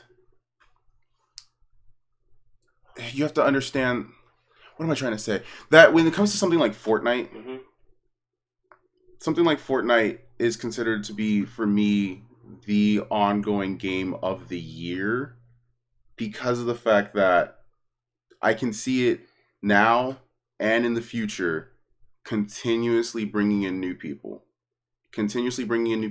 People may fall off, but people will keep coming back. I don't see people continuously coming back to, like, here's the thing. Fortnite will bring new people in as an ongoing game. Destiny 2 it's kind of stuck with its audience. Yeah, if you were a fan of Destiny before and you left, or if you were a fan of Destiny 2 and you left, and if Destiny 2 with the whole Bungie taking full control, if it didn't bring you back in, it's probably not going to bring you back in anytime soon. And Apex, I mean, I'd rather play Fortnite than I would play Apex. And that's mostly just because of the fact that Fortnite just has some really cool updates that makes me really interested. I mean, the only reason I would play Apex right now is because I like the feeling of it. Yeah, I mean, and I understand that. But then, Francis, you're the one person who said Rainbow Six Siege, and I'm kind of curious about that one. Because it's fun. Every time I see gameplay of it on YouTube again, it makes me want to go back to it. Mm-hmm. Yeah, I'm the same way. It's fun. Yeah. I mean, being tactical, that's really the fun part, really. Oh yeah, going in there like your squad up and everything like that, that's one of my favorite things. Yeah. But, I mean, I'm not going to talk about that. Yeah. And I also enjoyed the seasonal parts where they had like the Halloween thing And then what was that time they had like a toy airplane and then you run inside it? Oh, are you talking about like Event? Yeah. Oh, I don't I remember. forgot what that was. I stopped playing when it came to that. Oh, why not? Oh, well, too many games, not enough time. Oh, okay, good point. But yeah, seeing gameplay of it just makes me want to go back to it. It's probably the only game I'll ever go back to in terms of the ones on the list. That's true. Yeah. I mean, because I didn't get to play. I played a little bit of it, but yeah, it's definitely like out of all these games, to me, Rainbow Six gets my heart going. See, yeah, it gets my airsoft blood pumping, and it makes me want to go airsofting. So you'd return to Rainbow Six over any of them? Out of all of them? Yeah. Yeah, and I still do. I have it downloaded, and I'm ready to play it whenever I want to. Okay. Like, Dude, I'm a PC gamer. It's always on. I'll download it again. PC? Oh, no. Well, and that's why, because you'll return to. So that's the thing, because it's an ongoing game. Yeah. So that's why I'm asking. You'd return to Rainbow Six on top of everything else. Yeah. You nominated it, so I'm sure that you return to it. What would you return to? I would return to Destiny 2 at this point. I like what I see, but my PlayStation is broken. Well, I mean, but you'd return to Destiny 2 over everything else. Yeah. For me, personally, I'd return to Final Fantasy 14 over everything else. And it's nice that Square Enix allows you to, I mean, you have to pay for it, but basically you can fast pace your way to the current, like, update, the current installment that happened. Yeah. And, well, not so much the meta itself as it is more just what's going on. You know, the, what is the word I'm looking for? What did we call Monster Hunter World Iceborne? It's an expansion. There we go. The new expansion. It does a great job of kind of basically it says, hey, we know you've been gone for a bit, and we don't want to stress you with having to spend all this time to catch up. Yeah. We know that you came back specifically because there's this thing that is cool. Let's get you to it. So that's why I'm like, they help fast track you. Yeah. And I don't think any other game on here does that for you. Destiny 2 has done that. Does it get you the weapons and things that you can get? They will, because in Destiny 2, your level is based off of the quality of your gear. Yeah. So, like, when the new expansion came out, they started doing this in Destiny 2. They released this thing that just gave you gear that would put you at the baseline for the start of that expansion. Oh, yeah. When it came to multiplayer. Now, were you coming back for the expansion, or were you coming back for the game? I was already caught up because this was when I was still playing it. Well, and I think that's something that's kind of like an audience thing. Returning players and new players. Yeah, so it's like if you're a returning player or a new player, like, are you trying to play catch up because the fact that you really enjoy the game and you want to get to a certain point in the game, or is it because there's something really cool thing? Yeah. And the thing for me is, it's like, the option is there in Final Fantasy 14 for me to do it. I haven't done it, and when I eventually renew my subscription, I don't think I will do it, just because there's so much of the story that I just want to, like, an ongoing game that has past content that's so good that it makes me not want to speed past it. That's what I think should be an ongoing game of the year, but I think Destiny 2 might win it. I said Fortnite, but I think just because of how Destiny 2 is surviving after all that's happened, it might get it. Around Shadowkeep, at least from what I've seen. Yeah, but at the same time, Fortnite's Fortnite. So I wouldn't be surprised. I wouldn't be salty if it won it. All right, so sports and racing game of the year. This one's kind of just I'm gonna be 100% honest. I just threw something out there because I don't play sports and racing games. I think it's gonna be FIFA. FIFA's too huge. Yeah, that's the global thing. Yeah, would I like to see Crash Team Racing? Yes, but Crash Team Racing was like, it's not good. Yeah, but here's the thing: what's making you say that? Nostalgia. That's pretty much, and it looks good for a game that's been remade in the modern era. Does it play well? I haven't played it. Am I gonna play it? No, I'm not gonna play it. I don't do racing games like that. I'm still trying to. I play it. The only racing game that I played to this day, Burnout. Like Burnout Legends. Burnout Paradise. And I have yet to play Paradise, but Burnout is the one racing franchise I'd play. That and Split Second. Those two were. Split Second is another racing game that I would return to, but it's like racing wise, nah, I'm not unless it's like Capcom racing, like Capcom karts. Ooh, a Capcom kart game. Did you never play Need for Speed? I did play Need for Speed. I wasn't a big fan of Need for Speed. Yeah, I was. The biggest, racing games, the biggest racing game that I've always been a fan of, the two was Cruising USA for N64 and Gran Turismo for the original yeah, PlayStation and also the series as it carried on through. Which I mean, to this day, I'm still just like I need a really good Gran Turismo on the PlayStation. Hopefully on the PS5. As far as sports games though, the only sports game I play is UFC. So It's still a fighting game. I watch my dad play Madden sometimes. Yeah, exactly. We watch Madden, but it's like I don't know. Sports games for me have always been a very area, and by sports I mean like the NFLs, the Madden, or the NFL Maddens, the NBA 2Ks, things like that. Because, and I think you noted this, Francis, I did. where it was the roster is a problem. I mean, because basically people, especially recently, people have been realizing you're basically paying $60 for just a roster update. Yeah. And then the graphics have been the same so far, unless they make some changes for the PS5. Yeah. But do I see that happening? Like the last 3 Madden games have all been basically the same. Yeah. Yeah. And it's like, you know, like people would say fighting games are the same, but it's like, no, you're fine. I think for sports games, it has to be a generational thing. Yeah. Like from PS3 graphics, PS4 graphics, you obviously see the difference. Mm-hmm. And I mean, ever since throughout the PS4's history, improvements haven't really been there in terms of graphic wise. Mm-hmm. Because for me, it's like with sports games like NFL, Madden, and the 2K series, and even the NHL and the MLB, so the baseball, the hockeys, and stuff like that. It's like it's monetary. That's all it is. Mm-hmm. It's all about the money. Because you bring up another point there. What's up? For so 2K, NBA 2K, I made that note. They basically started getting greedy, and then you basically ended up just using your money instead of in-game currency and stuff. And yeah, that was a bit of a turnoff. And I remember the point when they started saying 2K is trash. 2K17. That's when I remember people started saying 2K was trash. And then 2K16 is the one I mentioned that I still play up to now. And I don't care how outdated it is. They don't even have the server online for it anymore. Yeah. I still play it just because it's fun. It's the last playable 2K for me. Yeah. My favorite, at least NBA 2K, is the one they did that was like a lot of the content was like the tribute to Michael Jordan. That was a great 2K. See. The when they introduced the Jordan challenges. Yeah, that was a lot of fun. And that's why for me it's like a sports game that I really liked. I think when the sports game is like a dedication to an athlete, that's what makes it a special game. Because I believe it's UFC 3, which is the one on the PlayStation 4 with Conor McGregor, and they had Bruce Lee in there. Like I was just like, yeah, this is a sports game that I enjoy. And I agree, like it probably should just be more of a generational thing, because how hard is it for you to just do roster updates with the game? So just call it, NBA something, 2K. Not even 2K because it's going to be the year, but just call it, NBA blank, call it a thing, call it whatever you want to call it. And then what you can do is you can do roster updates where you just import and update characters so you can...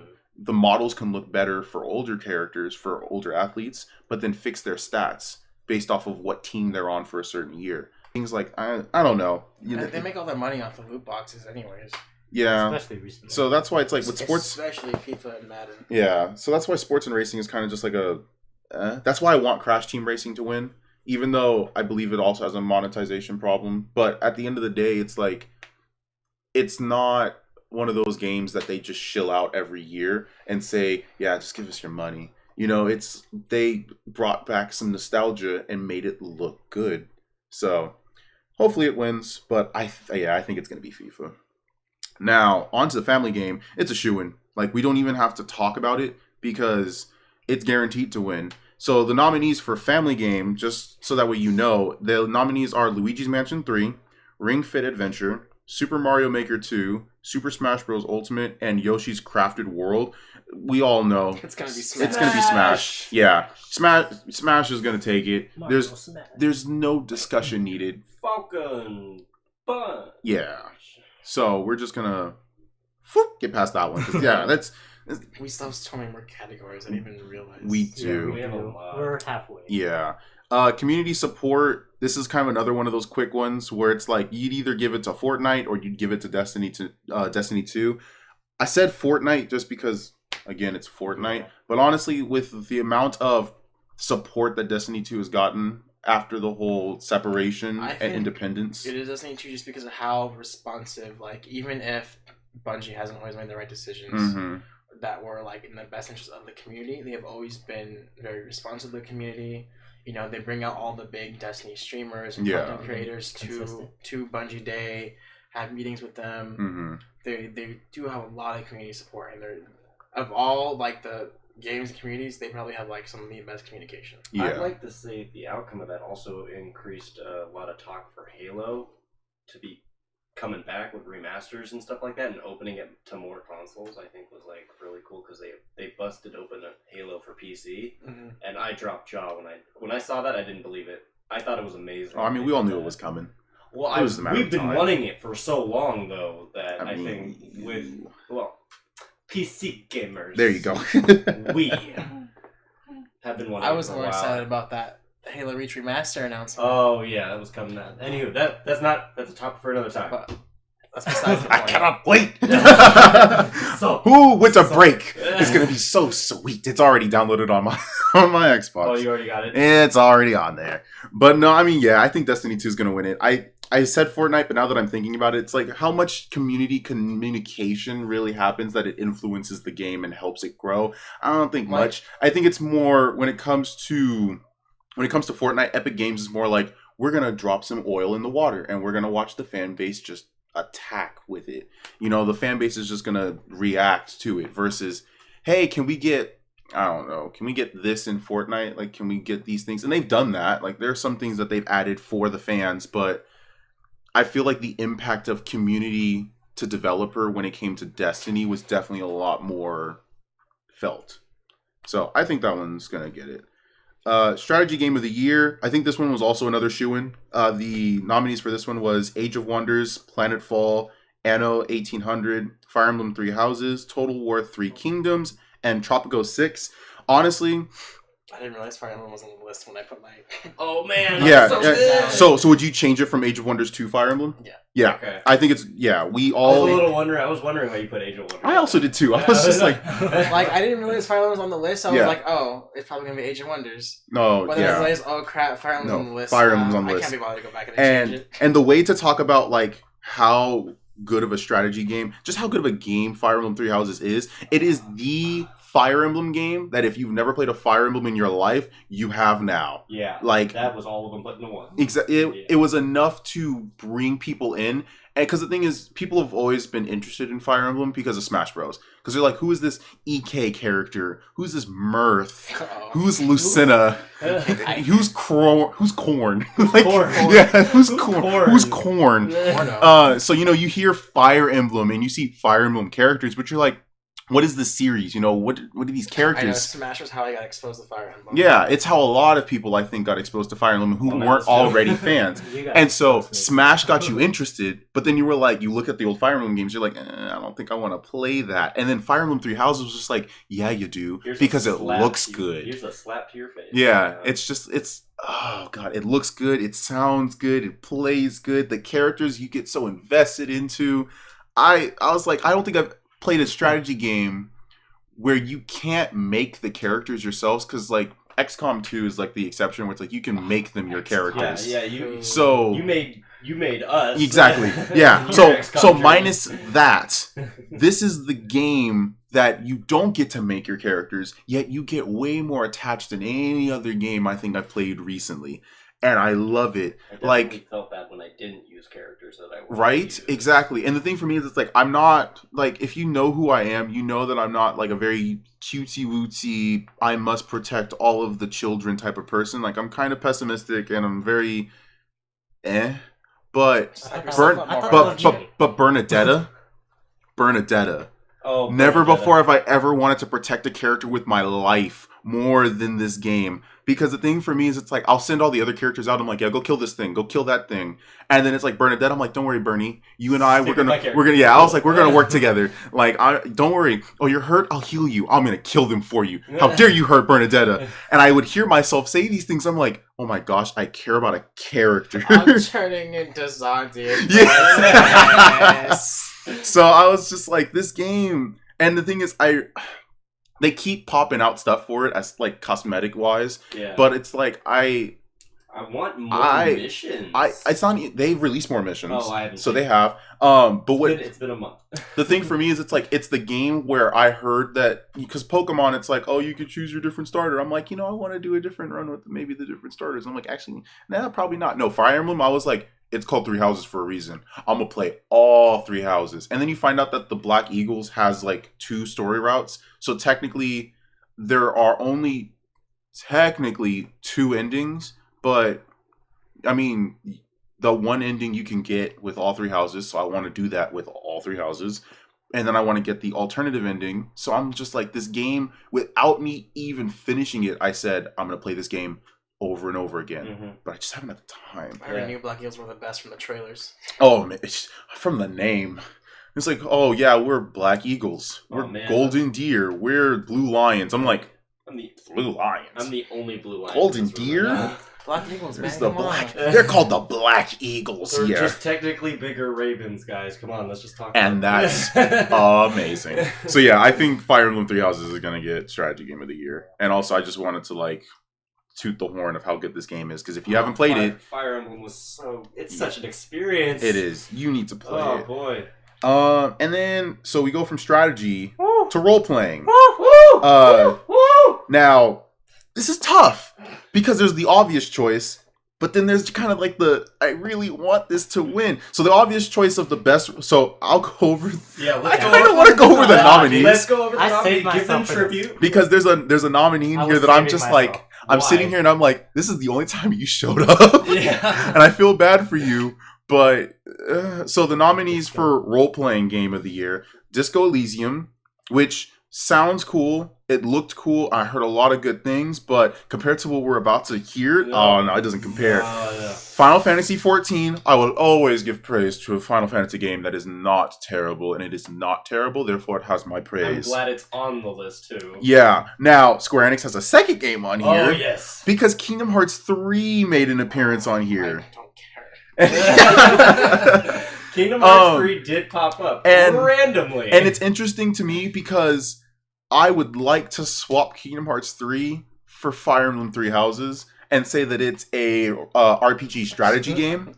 Because it is. It is an RPG. You can literally play. There are characters who they're given to you, and it's like, oh, you're obviously a magic user. I don't care. You're going to get a sword and a shield. Yep. There's a role playing to it. Yeah, you could give someone who wants to be a religious person a weapon. Yeah. So I'm like, Kingdom Hearts 3, I appreciate that you tried to sneak into the Game Awards, but I'm going to pull you back, buddy. I'm glad to see you actually survive. Because the hype for Kingdom Hearts 3 was unreal, and then it came out, and then people stopped talking about it. The thing about it is, Kingdom Hearts 3 was just as controversial before release as Pokemon Sword and Shield was.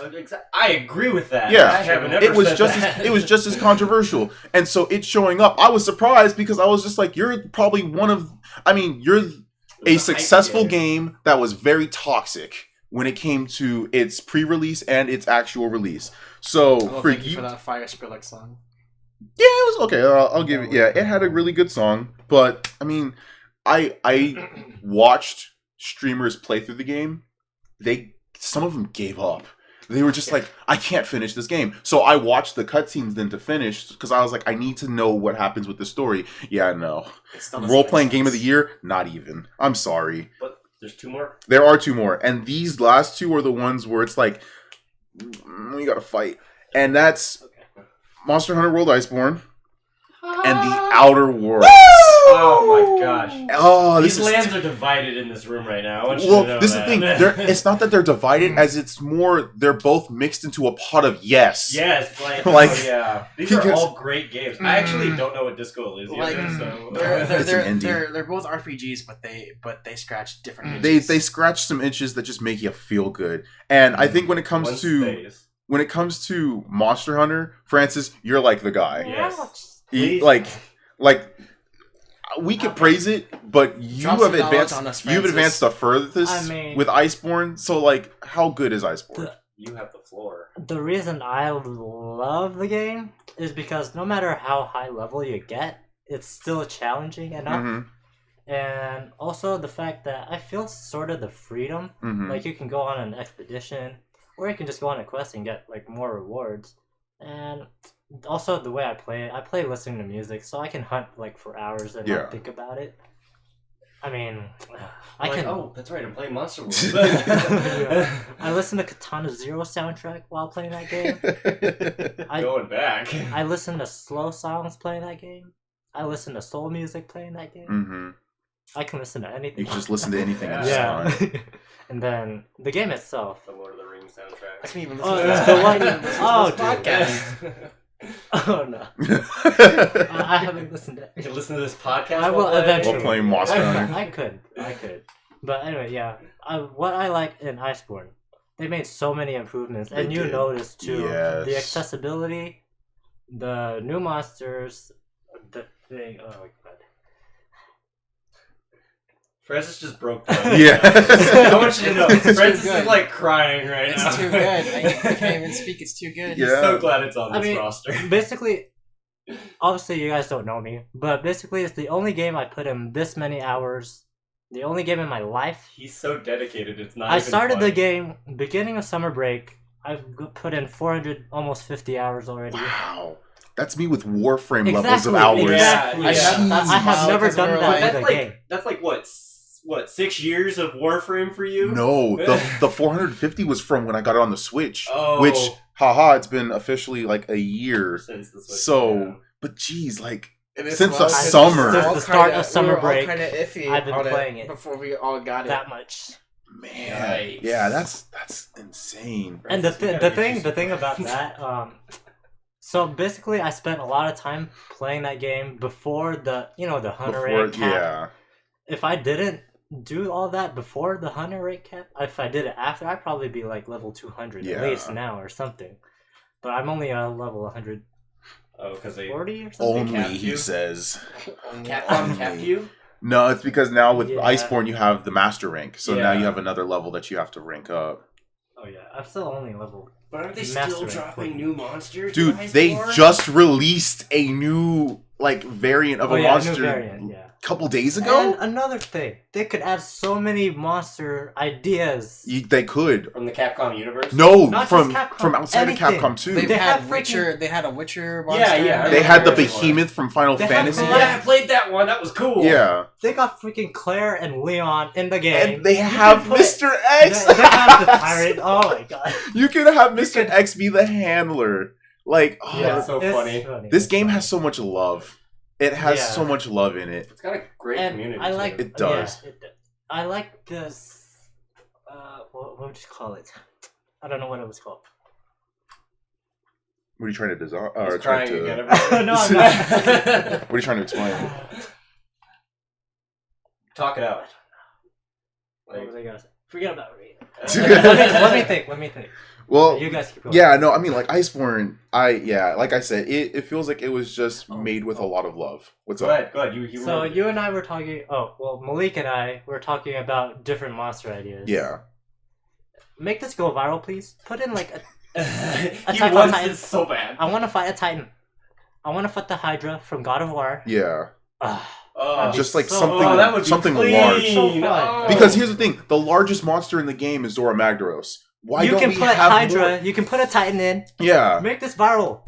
we need to fight a Hydra because it could be Yeah, just like the Zora Magdaros, Or but it could be even The- scarier. yeah. Because or- Zora Magdaros doesn't feel scary. No. But Yeah. to have a Seems Titan fight against, impressive. like, to have a Hydra fight and to have, like, the Hydra actually turn one of its heads around and just attack you while you're Yeah. trying to, like, sever certain key points, that sounds That's a lot of- terrifying. If they were able to make it happen on the first God of War game, which was a PS2 game, Mm-hmm. they could probably make it happen here. Yeah. I mean, on a similar basis, maybe. Yeah. Like Difficulty you're scale? standing on Well, a platform. mechanic. Oh, okay. Yeah, Okay, yeah. okay, okay. Because the mechanics for that would be kind of difficult. And I mean, they could, because with Behemoth, they basically made it an MMO. Like, the mechanics played like an MMO. And with the Leshen fight for what's it called?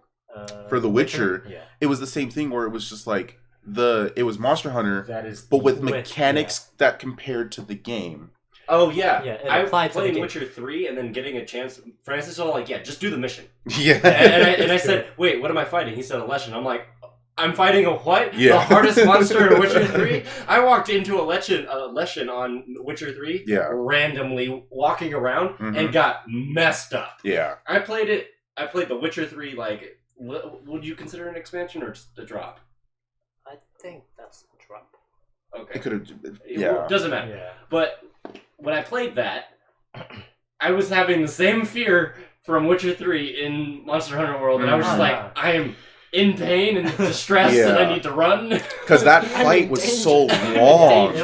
It was pretty long, and that's why it felt weird. Because I was like, this fight is going on, and it's a Monster Hunter game, and it's weird, but I like it.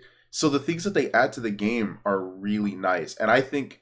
For Very me, personally, the monster that they should add, and it would make Monster Hunter World Iceborne like, boop, this is the greatest expansion, probably the greatest thing of 2019. That's another one. And of course it's Final Fantasy, it's Bahamut.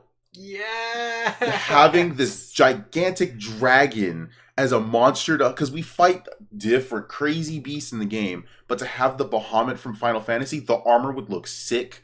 The weapons would look amazing. And the music, when they had the Final Fantasy music for Behemoth, I was just like, oh, this is good. This is really good. But yeah, no, I mean, Monster Hunter World. I'd also like to point out the little things that they put in, like, especially recently, the room decorations. Yeah. Also, I like the Palicos. The Palico, yeah. The whole dialogue.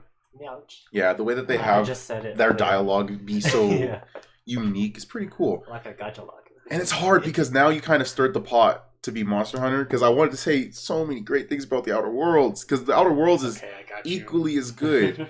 Gosh, Santi's prepared to counter Francis's rant. Go ahead, Santi. I want to see what he's got cooking over there. Necessarily counter Francis, but I just want to hype up the Outer Worlds. Yeah. Actually, before you start, that is the thing though. I predicted Outer Worlds. But like the ending? I personally picked Monster Hunter.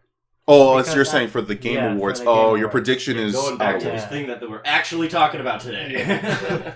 Because I think people were more open to Outer Worlds. Yeah. So like it was more widely played. It might have gotten a wider fan base. Yeah, and that's kind of the reason why. Because I said Monster Hunter World Iceborne for my prediction, but I said Outer Worlds for my personal pick because I feel personally that it would win, mostly because, it reaches out to more people. Yeah. Because I was talking to you, Francis, I think it was a couple days ago, or maybe it was even weeks ago, where I said, the one thing it's hard for me when it comes to Monster Hunter is that it's a game that's always challenging you. And unfortunately, with the life that I live right now, like I can't always play challenging games. Like I need something that's just fun, casual, do stupid stuff. And the Outer Worlds does that so well. And I think the moment that the Outer Worlds, the moment when I played the game that I screamed out, this is a contender for Game of the Year, was when I found out you can kill almost everyone. You can kill main story, quest relevant NPCs, and still be able to get through the story. And that's currently I'm going through my quote-unquote bad guys playthrough as the board. Renegade for life. Yeah, I'm currently playing as an agent of the board, and when I get around to it, my third playthrough is I'm just taking out everybody. But the thing about it is, like, it's one of those games, the replayability is high. Like, there are many reasons to replay the game. There's not the different endings, but then it's like, it's not the ending, it's the journey to get there. What did you, because the game does a recap at the end, and it's like, oh, this is what happens as the consequence of your actions. And for me, it's just like, I want to find out what happens. Everything is gone. And you're alone in the universe. There's nothing to do, and you're just sort of picking your nose. Yeah. Simply put, it's the Fallout game everybody deserves. It's not even just the Fallout game that everybody deserves. It's the space game everyone deserves. Because it's what Fallout should feel. Because the thing for me is Fallout 4, I was like, okay, maybe this will be the game to get me into Fallout. And I tried it, and just playing the beginning, I was just like, I can't do it. I just can't. it didn't feel right. And the thing for me is, y'all know I'm a melee type of person. Yeah. I like a game that has good melee. And the Outer Worlds was so good with its gunplay that I said, I'm sorry, melee weapons. I know I powered you up because I love swords, but I'm going to use the guns. Because it's just, it doesn't have Borderlands level of, like, number of weapons. Like, it doesn't, like, the guns aren't as crazy as, like, Borderlands, but, like, it's very satisfying. Yeah. They're unique enough that, like, okay, and you can customize your guns. Mm-hmm. And just also the companions. Yeah, they're so good. Probably the best companions I've had in a game since playing Mass Effect 3. And it's also not like once they're like your companions, like they'll go along with a lot of your bad stuff. Mm-hmm. But you can completely sever your relationship with your companions through your actions and not just through dialogue. Exactly. Like Parvati, one of your companions, you can go and kill her love interest, and she will be absolutely devastated, hate you, and leave your crew. Yeah. And I thought that's amazing. I thought that was fantastic. Yeah, I think. Like, I love you. Yeah, and that's the thing. I think Outer Worlds, you get with, because people are busy. The majority of gamers are in that age range of like 20 to 35. So we're working, we're in school, we're living lives. And I think... Unfortunately. Yeah. And I think when it comes to a game, because the whole thing about role-playing is that it's you are the person. It's you, the character. And the one thing that I think Monster Hunter World does very poorly is you as the character. Or whatever character you want to make. Like I don't think there's a lot of focus on you as the character as it is more you the hunter. Yeah. Like it's Hunter, go do this. Hunter, go do that. Versus in the Outer Worlds, it's Captain, whatever name you want to go by. Like there's points in the game where you're like, I'm Captain, use a secret identity. They're like, sure you are. And it's like, you just called my BS. That means I exist as a person, but also you recognize I lied to you. This is terrifying. And so it makes your character that you created feel like they're actually a part of that world, and I think that's fantastic. Captain up yours. What? Yeah, I would love for that to be the next play. What's your character's name? Up yours. First last. Some of the dialogue options are absolutely hilarious. Yeah. The fact that if you lower your intelligence and you have a quote unquote dumb playthrough, every single dialogue response is hilarious. Yeah. Now, the one area though, as a role-playing game, where I think Outer Worlds falls a little short, is kind of its length. But I mean, for the short game that it is, it's good because it makes me want to play it over and over again with different choices. It has a lot of replayability. Yeah, and the thing is, the game isn't that long. You can get through it really quickly if you want to just figure out what happens at the end. You can find one of the 2 endings to do whatever you want. I think there's 3 endings possibly. Maybe. I think there's a potential for 3 endings. But for me, the error in the role-playing aspect of it is you create this character, and aside from the entity of the character, what you look like and who you are doesn't really matter. Like, your stats and your personality matter, but what you look like, your name, doesn't matter to the game. The fact that you're male or female doesn't matter to the game. And I'm just like, if you just spent a little time to add that extra detail, I think it would have been good. Because it's the difference between I'm a character in a world and it's me in this world. But I still think what's going to win, I think Iceborne. What I hope would win, the Outer Worlds. I think Outer Worlds going to win. I'm actually kind of surprised you'd think Monster Hunter would win. I think it's just because of what it brings to Monster Hunter. It just continues to take this game. Because the thing is, I used to play Monster Hunters when I was growing up, but I never got very far in them because of the challenge. I was just like, I was also 12 and I didn't know what I was doing. Exactly, yeah. I was like, I'm not very well skilled for a game like Monster Hunter when I was at such a young age. Yeah. And Iceborne, like, I beat the base game, and I was just like, okay, what do I do now? And the thing is, I picked up Monster Hunter pretty late, so I felt really bad for people who picked it up when it first came out, and they're in the same spot that I'm at, and it's like, what now? Like, sure, I can collect all the armor, but I can only go so far. Yeah. So when Iceborne came out, it was like this, like, there's a breath of fresh air, and then there's like a whole new body. Like, it was just like, here you go. Here's a brand new body.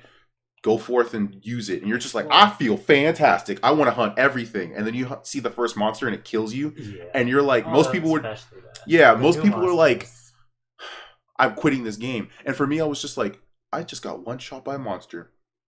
guess I better learn how to play this game. So it was reinvigorating. Yeah. And I think that's why I would like it. But it's between the two, honestly. Yeah. I can't make a decision on this one.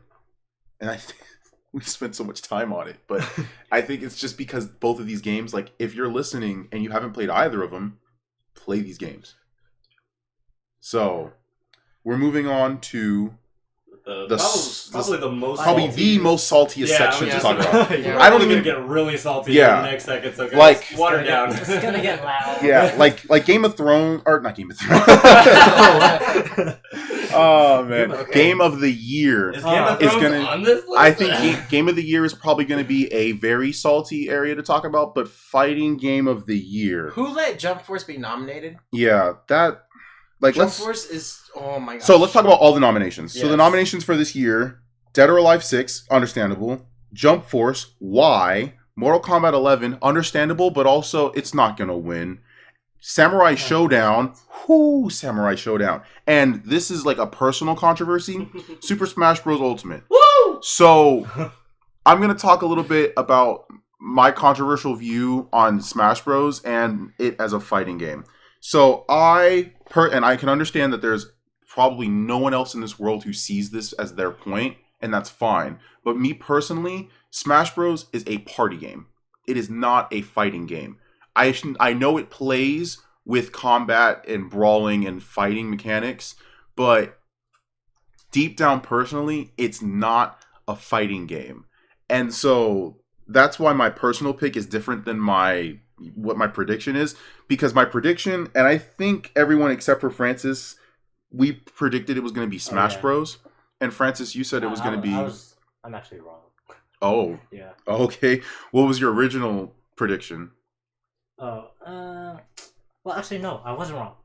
I know people said Mortal Kombat 11 sucked, but out of those, it is the legitimate fighting game. Mm-hmm. It's like comparable to Street Fighter, sort of, and then comparing it to like, that's tough. Smash. Yeah. It is not the same style. It's my problem with Smash is that with fighting games, you lose because you were lacking in skill and technique. Yeah. Not because you accidentally fell off the platform. Yeah, not because you're bad at platform. Yeah. And the thing about it is, I'm not saying that Smash doesn't have skill. I'm not saying that Smash doesn't have technique. And I'm not saying that a lot of amazing moments can't come from Smash. I think all of those things are possible. But for me, a fighting game is that person, it's that character to character. Yeah. And even tag fighters. The thing about tag fighters is that it's always one character fighting another character. Sure, things like Mugen, which is, an engine where you can have simultaneous combat happen. There are games that, in that same frame, allowed for multiple fighters to be out at the same time. Do you still see people doing that now? No. Because most of the time, the combat is character versus character. You can have teams where you swap out those characters, but that's usually what it is. And for me, the most fun I had with Smash was playing it as a party game and not as a fighting game. So when because fighting games I take more seriously. When I'm taking Smash seriously, I feel silly. I feel stupid. Because it's just like, PlayStation All-Stars Battle Royale, I would say that's closer to being a fighting game. I still didn't like that it was like 4 players, can fight each other because it was trying too hard to be Smash Bros. I think if it was just like a Marvel vs. Capcom, player 1 chooses their character, player 2 chooses their character, duke it out. I think it would have been fine.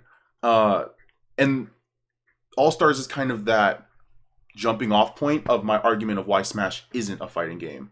Because I think All-Stars tried to be Smash the fighting game and it failed. Because that formula doesn't work. And so, though I think Smash Ultimate is going to be the fighting game of the year, I'm going to be very salty when it does get it. And I think it should go to Sam Show. I think it should go to Samurai Showdown. Yeah, because... Well, what's up? Speaking of that, I haven't played Samurai Showdown or Dead or Alive 6. So, yeah, obviously I don't know much Dead or about Alive those. is Dead or Alive. Yeah, Dead or Alive, there's not really much to say. If you know Dead or Alive, then you're a fan of it, and if you aren't a fan of it, then there's not really much conversion, I would say. It's one of the games on this list I don't think any of us would ever say, like, I've never played this game before. I'm going to try it out now. So, I mean, Yeah. I've played Dead or Alive before.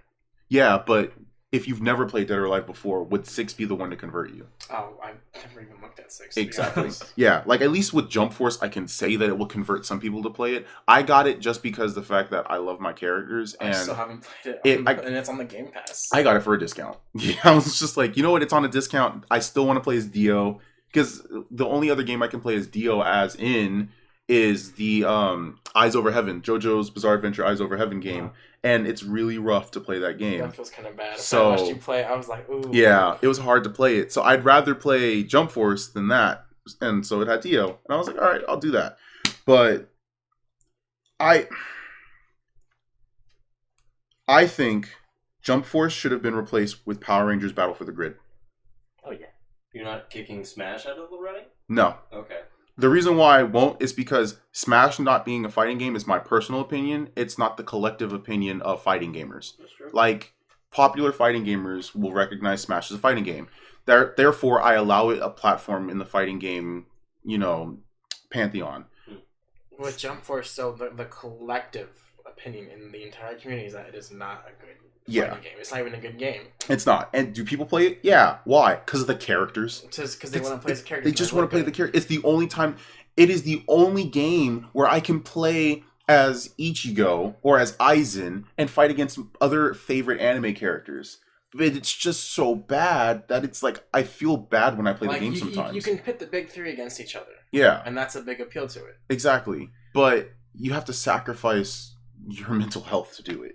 You're not going to feel good playing this game. Like, sure, it has some cool looks to it. At least it's better than Jump versus All Stars. Yeah. But it's just, it shouldn't have been... It should not have been nominated. It shouldn't whatsoever. have. And the fact that Power Rangers wasn't nominated and Jump Force was, I'm calling shenanigans somehow, some way, somewhere. I call shenanigans. Yeah, because for me it's like Power Rangers is the game that shouldn't have worked, and it worked wondrously. It's a lot of fun. It worked fantastically because when they first announced, yeah, we're working on a Power Rangers fighting game, I looked at the old Power Rangers fighting games and I was like, oh god, we're doomed. Yeah, I did the same thing. I was scared. I was just like, we are doomed. You can't do that. Yeah, and this is coming from Power Ranger fans. Yeah, this like, is you and I. I'll suck up anything. Man, the Power Rangers movie from 2017 looked bad, and we were just like, I'm still gonna watch it. I'll put $100 to it. Yeah, I was just like, I'll watch it twice. I'll watch it 3 times. Does it come with a helmet? Yeah, exactly. I was like, is it? I'm sorry, you say Power Rangers? Yeah, a Power Rangers RPG? I'm in. Was Tommy in it? I'm in. And so Battle for the Grid, I was just like, this is gonna be tough. And then I started hearing the names attached to it. Yeah. And you get some fighting game veterans who are working with this game. And I was just like, if they're willing to sacrifice their status to help make this game great, this game has a chance. Mm-hmm. And, at start, it was just like, okay, it's a Power Rangers fighting game. It feels fluid. It's like Marvel vs. Capcom, but with my Power Rangers. The roster was kind of small. And then they started. It is, but they're continuously adding characters. Yeah, great picks. They are good picks. They are great I picks. wouldn't say great. They're kind of the picks you would expect. Some characters are like Cat Minx, the Cat Ranger from SPD, being put in the game before Kruger was a very heartbreaking and disappointing thing to me. I mean, that's fair enough. Yeah, because I was just like, you showed up in one episode. Like, you as the Cat Ranger were in that form for one episode over Doggy Kruger. Why? But at the end of the day, I got my favorite Ranger of all time. He's in the game He's now. in the game. And you know what? I kind of want to play some Power Rangers tonight. But, yeah, it's just like... I mean, okay, so let's just close this case. Fighting game of the year. Most likely it's going to be Smash Bros. Probably. Yeah. Do I believe that it should be nominated? Nope. But, hey, my opinion doesn't matter. The game that I would hope would win, though, out of this selection, Samurai Showdown. But I don't think anyone else has another suggestion except for MK11. But if we're going to be brutally honest, MK11 doesn't have a chance. No. It's not gonna win. It doesn't have a chance. I mean... Compared to 10, 11 so was slowed down. Yeah, slowed down. There was a lot of... Problems with the crypt. Yeah. Customization was cool, but the way that it was... like. You couldn't customize with co-op. That was weird. Yeah. You had to wait a whole nother hour for player 2 to figure out what they wanted to do. Yeah. But it's all 18,000 other characters. Because, like, I'm going to be 100% honest. The only reason why I will continuously play MK11 is just because of the characters. Yeah. That's it. I'm not going to enjoy it. I'm not going to probably play it for more than an hour at a time. and probably the most playtime MK11 will get from me outside of the story mode will be in March when Spawn comes out, which is gonna even be tougher because of Final Fantasy VII Remake, but still, like, it's the characters. Because I think someone had said once, the only reason why Terminator was such a well-welcomed character in MK11, and I'm talking like not in Mortal Kombat, but in specifically that game, was because it was Arnold. Like, that's if true. It was just a basic character who was called the Terminator, everyone would be like, this character sucks, MK11 sucks, I don't want to be here anymore. But they did some justice to a lot of characters who needed justice, but it's not fighting game of the year. So, yeah, it's going to be Smash Bros. It is unfortunate, but it'd be like that sometimes. So, yeah, I think it's going to be Smash Bros. Do I want it? No, but we'll move on. So, this is the tough one. So we're talking about action and adventure. So action adventure is its own thing. Action adventure game of the year. We, as the Gauntlet of Gaming, didn't narrow down to one. We were all divided. We were all divided. We are unbalanced. So Santi, which one did you choose? My prediction is Sekiro because From Software and how well the Dark Souls games have always done. And Sekiro is by no means a bad game. It is a fantastic game from Software. It's better than some of the Dark Souls in my opinion. Yeah. I personally don't like how hard it is. Like, I played the first Dark Souls, and it was kind of hard to get through because I personally don't like that style of gameplay. After playing Dark Souls, I find that out. Yeah. Which is why I didn't really play Bloodborne or any other Dark Souls. I've seen streams and videos of Sekiro. It looks good. I can see why there's lots of different fighting styles in it based on, like, the weapon or whatever you're using. And it's, like, a lot of the mythology is really cool. Awesome. What's your personal pick if you had to choose the game that should be the action adventure game of the year? My personal pick is Borderlands 3. I don't think it's going to get it just because of the problems it has with its narrative and some of the controversy with the voice actors. Like, they had to replace the voice actor for Claptrap, so it's like how Claptrap comes from Borderlands 1. A lot of people didn't like that. People like Borderlands 2 Claptrap the best, the way he sounds. Because they're trying to focus more on the narrative in Borderlands 3, there's a lot more, I guess, character dialogue. Yeah. And a lot of the character dialogue is just really annoying. Gotcha. All right, so, Francis, what's your prediction then for action adventure game of the year? I actually picked Resident Evil 2 for a nostalgic reason. Because I understand people hyped that game up because of nostalgia. Yeah. However, personal, I kind of picked Sekiro. Because it seemed like it's a game that I would try out. Yeah. And yeah, basically. Makes sense. And then John? I was going for Borderlands 3. That was also my personal pick. I choose Borderlands 3 only because I think when it comes to the action, blowing up stuff is just super fun. Yeah. And getting to be you get a mech. Right? One of the characters has a mech as their active skill. Yeah, that's awesome to me. Disintegrating people and like just seeing them pop and it's like clouds of like misty blood is very satisfying. And that's what this is focusing on. It's focusing on that action and like gore of it, I guess you could say. Yeah. But and that's why I chose it is because Borderlands 1, 2, and 3 each had that amount of like, did I just pop that guy's head off? Kind of moments, and you're like, oh, I did, and it was on purpose. Shoot off specific body parts. In Borderlands 3, it's great. That's cool. So that's pretty cool. If we're going for action, I predict Borderlands 3, and I personally pick Borderlands 3 as well. Okay. I hate you, Ava. So if you know, you know. So for me, and say what you will about this game, I think if you're going to talk about an action adventure game of 2019 that deserves it, I predict Death Stranding is going to win, and personally, I want Death Stranding to win. I haven't watched enough about it. Yeah, like, say what you will about Death Stranding, and whatever you feel about the Kojima Game Awards controversy, which actually has been kind of debunked, but still, watching this game, adventure-wise, it's a great adventure. You know, it's slow, it's paced, you know, you're doing a lot of the Amazon simulation type of gameplay to it. And the thing is, you're not praising the gameplay, you're praising the adventure aspect of it. And just watching the world, watching the United City, because they're called the United Cities of America, not the United States. So watching the United Cities of America build up as play, and the way that the player interaction in Death Stranding works, where you never run into another player, because technically you're all playing as Sam Porter Bridges.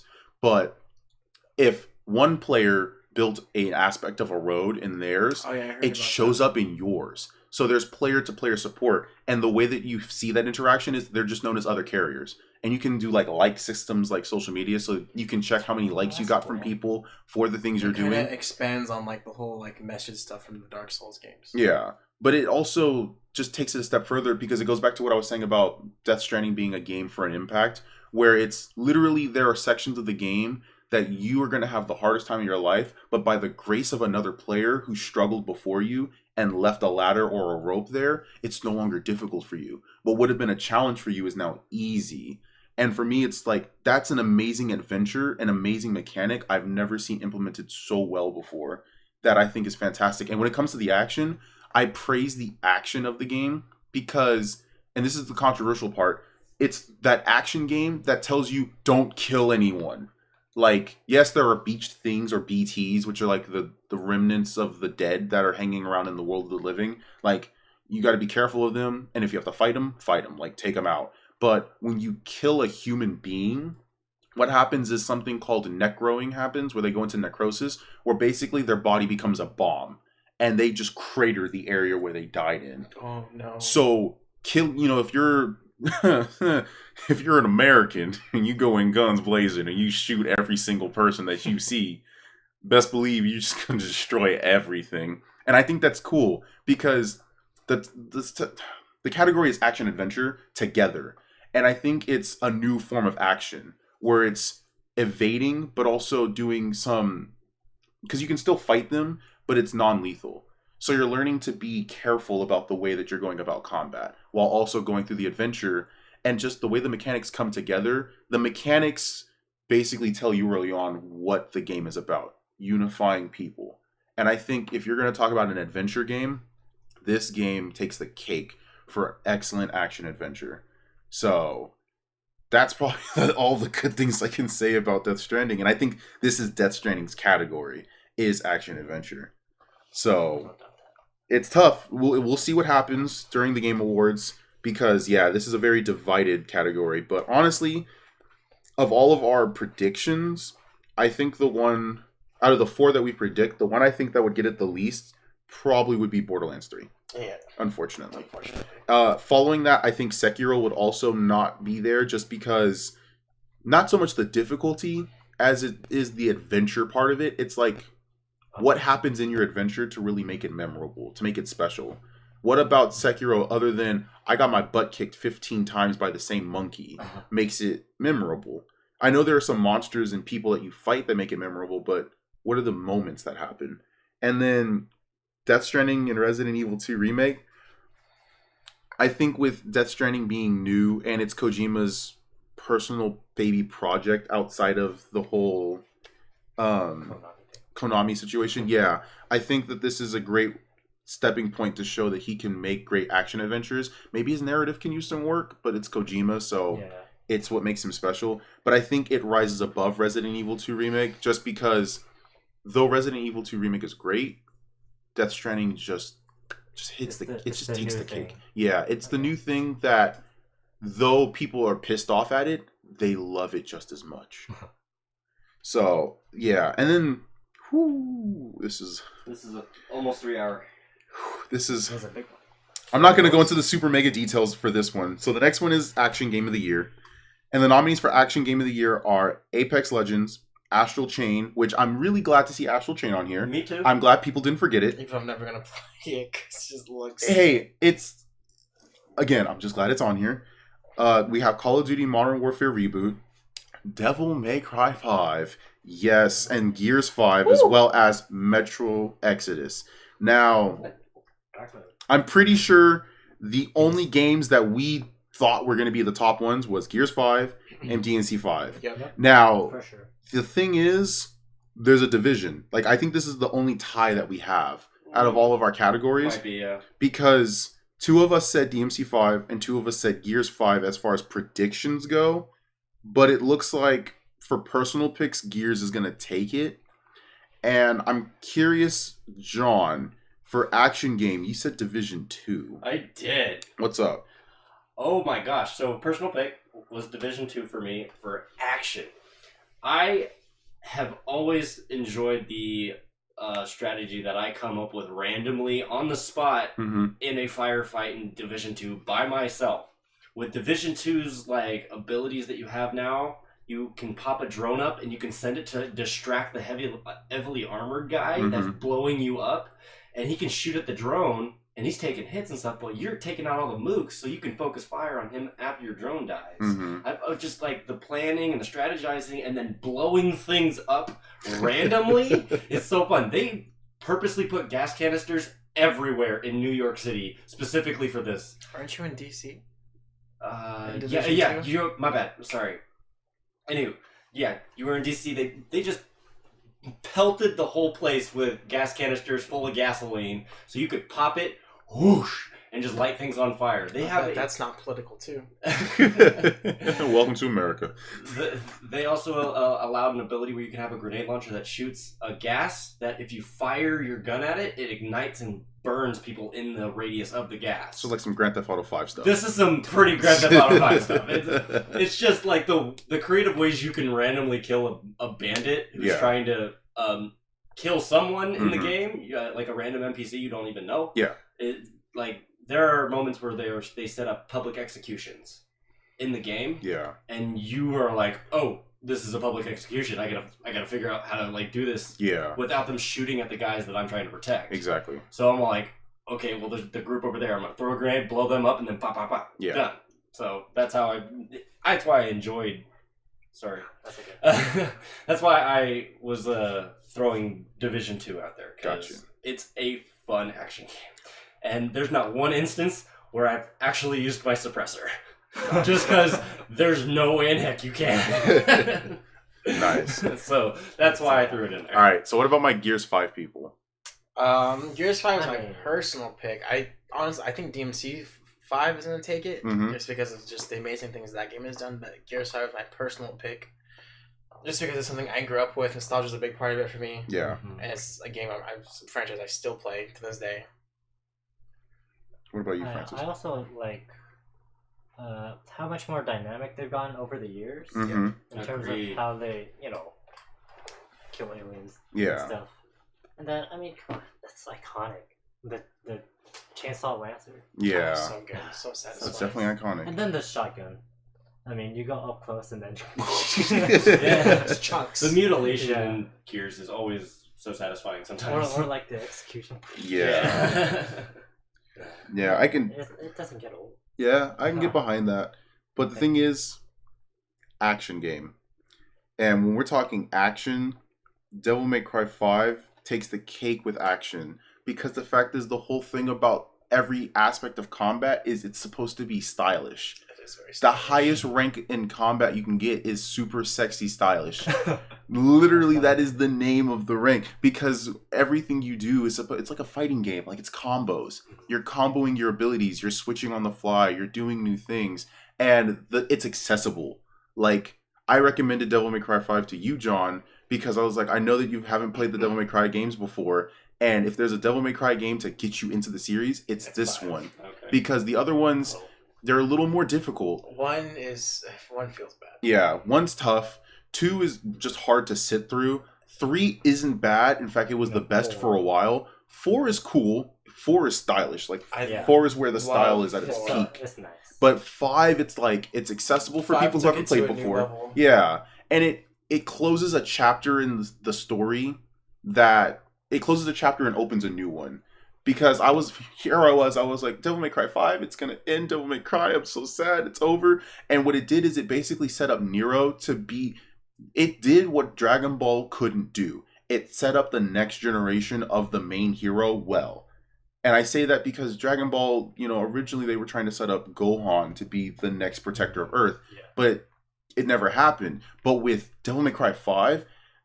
Playing 4, I was just like, oh god, can I stop playing as Nero and just play as Dante or Virgil, please? And then I played DMC 5, and I'm just like, oh god, I can't wait to play as Nero again. Like, the way that the character is portrayed, the way that he is during combat, he acts so Dante-like that it's just like, yeah, you're part of the family. And it's just so much fun. And plus, the way that they make Dante and Virgil look like they're getting older. They're half demon, half like human. Such a hobo. Yeah, like they're getting older. You see it in the way that they like. I mean, Virgil still moves as if he's a swift knight in the wind, but Dante, he just sounds like he can't hang anymore. He's like, I'm tired. Yeah, he's just like, I'm just gonna chill here. Y'all do what you want to do, and it's the way that it's handing off the characters to you and says, hey, this is the characters you love. They're still with you. But now it's time for a new character to take the reins. I think it does it well. I think it plays well. I think it's very accessible. And if there's any point in this entire Game Awards that DMC5 has to win, it's for Best Action Game of the Year. Hands down. So now we're going to move on to, and I get to talk a little bit more about DMC5 again. Score and music. So when it comes to score music, and score music isn't audio design, so it's not like how the game sounds when things happen, like blood gushing and stuff like that. Score music is the music that plays in the background or when scenes are happening. And the nominees are Cadence of Hyrule, Death Stranding, Devil May Cry 5, once again Kingdom Hearts 3 makes an appearance, and Sayonara Wild Hearts. And honestly, I think all of these are great contenders. Not so much Kingdom Hearts 3, it has good songs, but It has the one good song. it has a few good songs, but I wouldn't say its score is fantastic. I still think Kingdom Hearts 2, out of all the Kingdom Hearts games, has the best score. But I think for me, DMC5, and a lot of people who were talking about their Game Awards predictions, they're like, yeah, DMC5 has Devil Trigger, which is the one good song. I'm like, no. All the music is good. It's all, and I want to tell you how good the game and it has does all with the music. good music from past games. Exactly. The game is so good with music that the controversial song Subhuman, that was like the, oh my gosh, why is this Dante's new theme? It's so terrible. Like the singer is so bad. I can't understand what he's singing. When you're playing DMC5 and Subhuman comes on as you're fighting with Dante as your character, it is fantastic. It plays so well with the action. And the way that the music is integrated into combat, music doesn't amp up until your combat amps up. Like if you're making better if you're not getting hit, you're making super sexy, stylish moves, the music amps up and goes with it to the point where, Francis, you were saying when you play Monster Hunter, you listen to you listen to music while you hunt. Yeah. This game's music takes over the combat and just says, "Hey man, it's all right. You relax. Go kill those demons. We're gonna rock out over here." And it's just, It's like, I don't want to God, listen I love to it so any much. other music while I'm playing DMC. yeah, I just love it so much.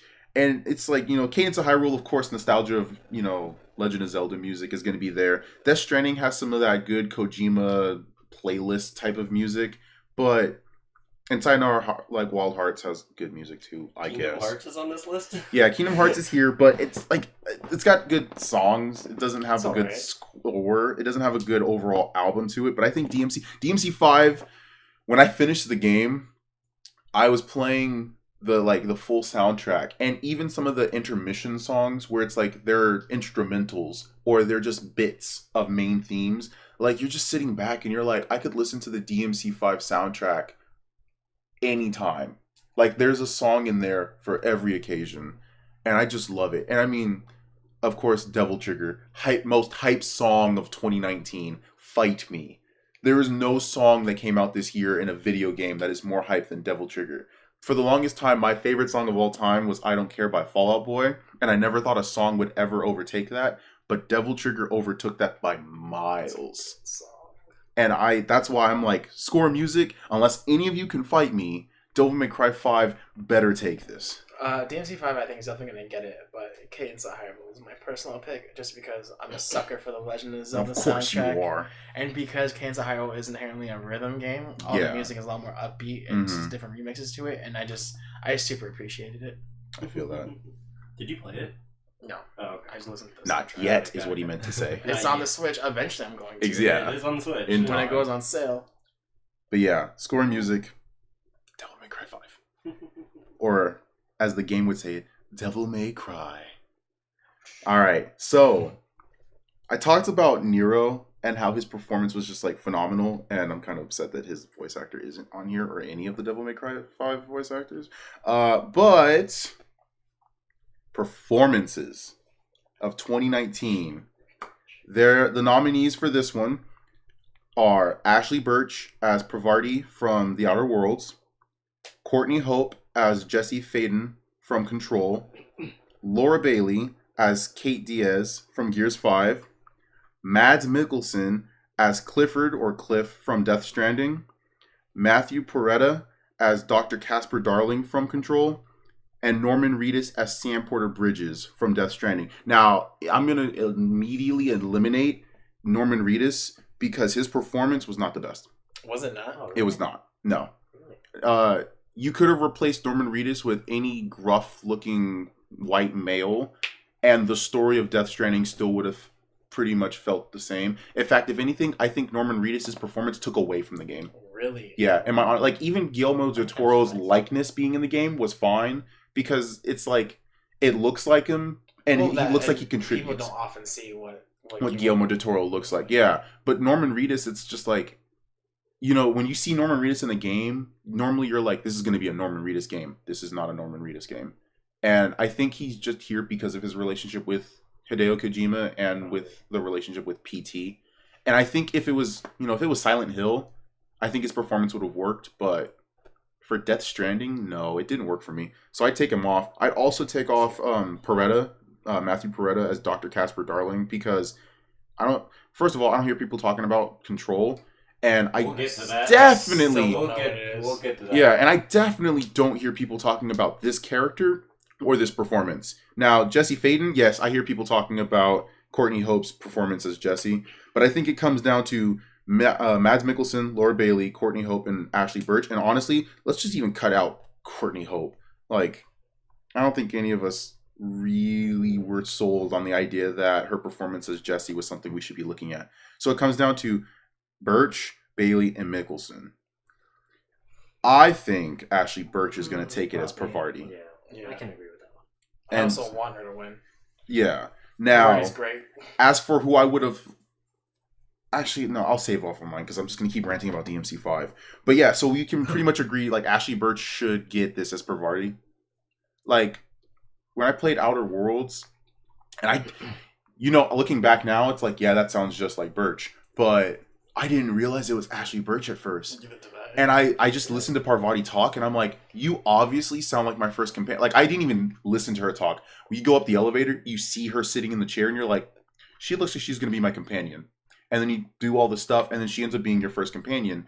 And at first, I was just like, oh, God, please don't be the Lydia where I just abandon you for a better companion. Don't stand in my way in front of doors. Exactly. And it's Birch's performance as Parvati.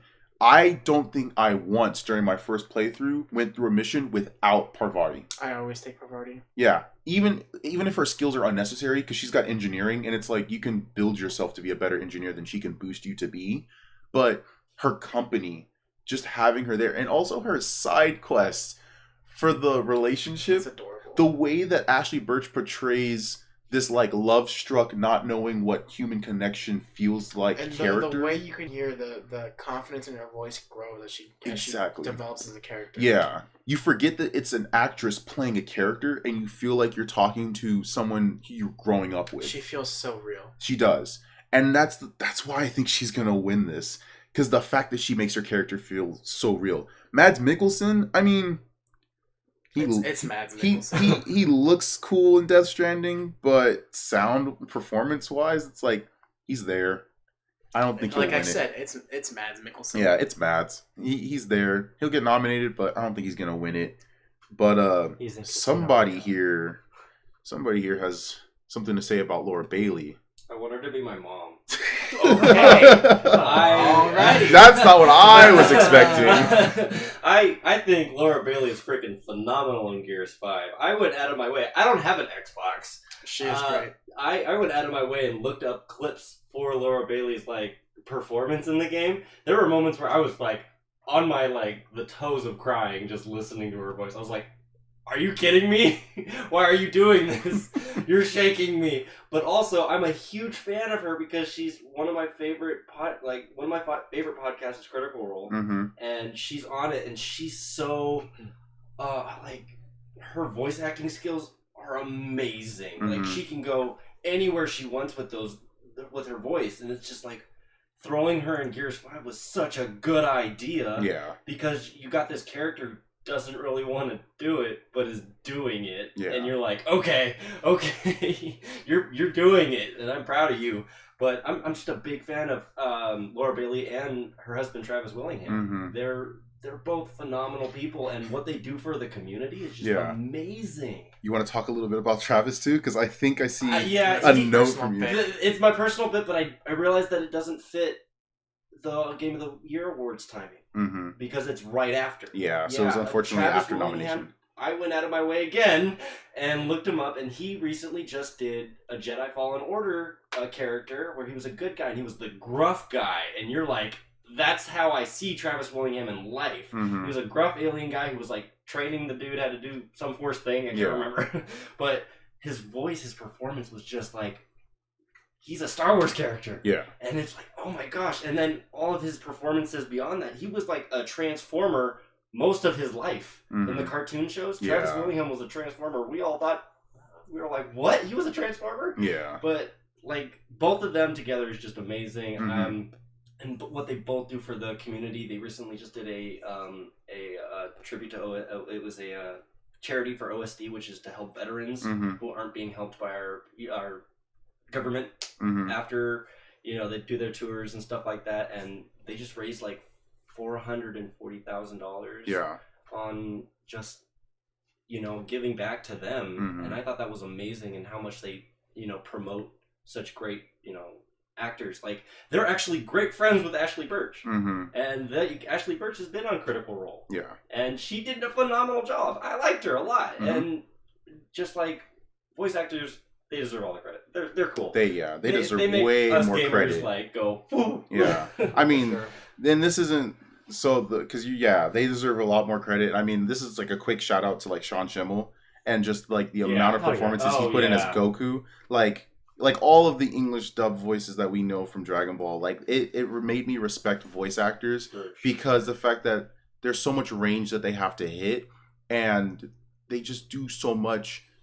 They are the characters. Yeah. They are the heroes. They are the villains. And even when they are the villains, they do it with such a heroic aura that it's like, you're a bad guy character, and I know you voice a bad guy character, but you're such a good person. You're such an innocent person in life, and I like it a lot. But I think my performance of the year, and it's not so much me gushing over DMC5 as it is gushing over this performance, and it has to be Brian Hanford as V from Devil May Cry 5. Because the thing is, when V first showed up, everyone was very iffy about him as a character, to the point where we were just like, why are you here? You're not who I want to play as. Show me a better character. Like, I'd rather play as Lady. Who is this guy? Why is Adam Driver in Devil May Cry 5? Oh my gosh. Wait, is he really? No.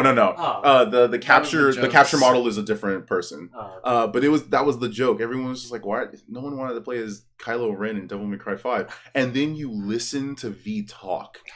And you listen to the poems that he speaks.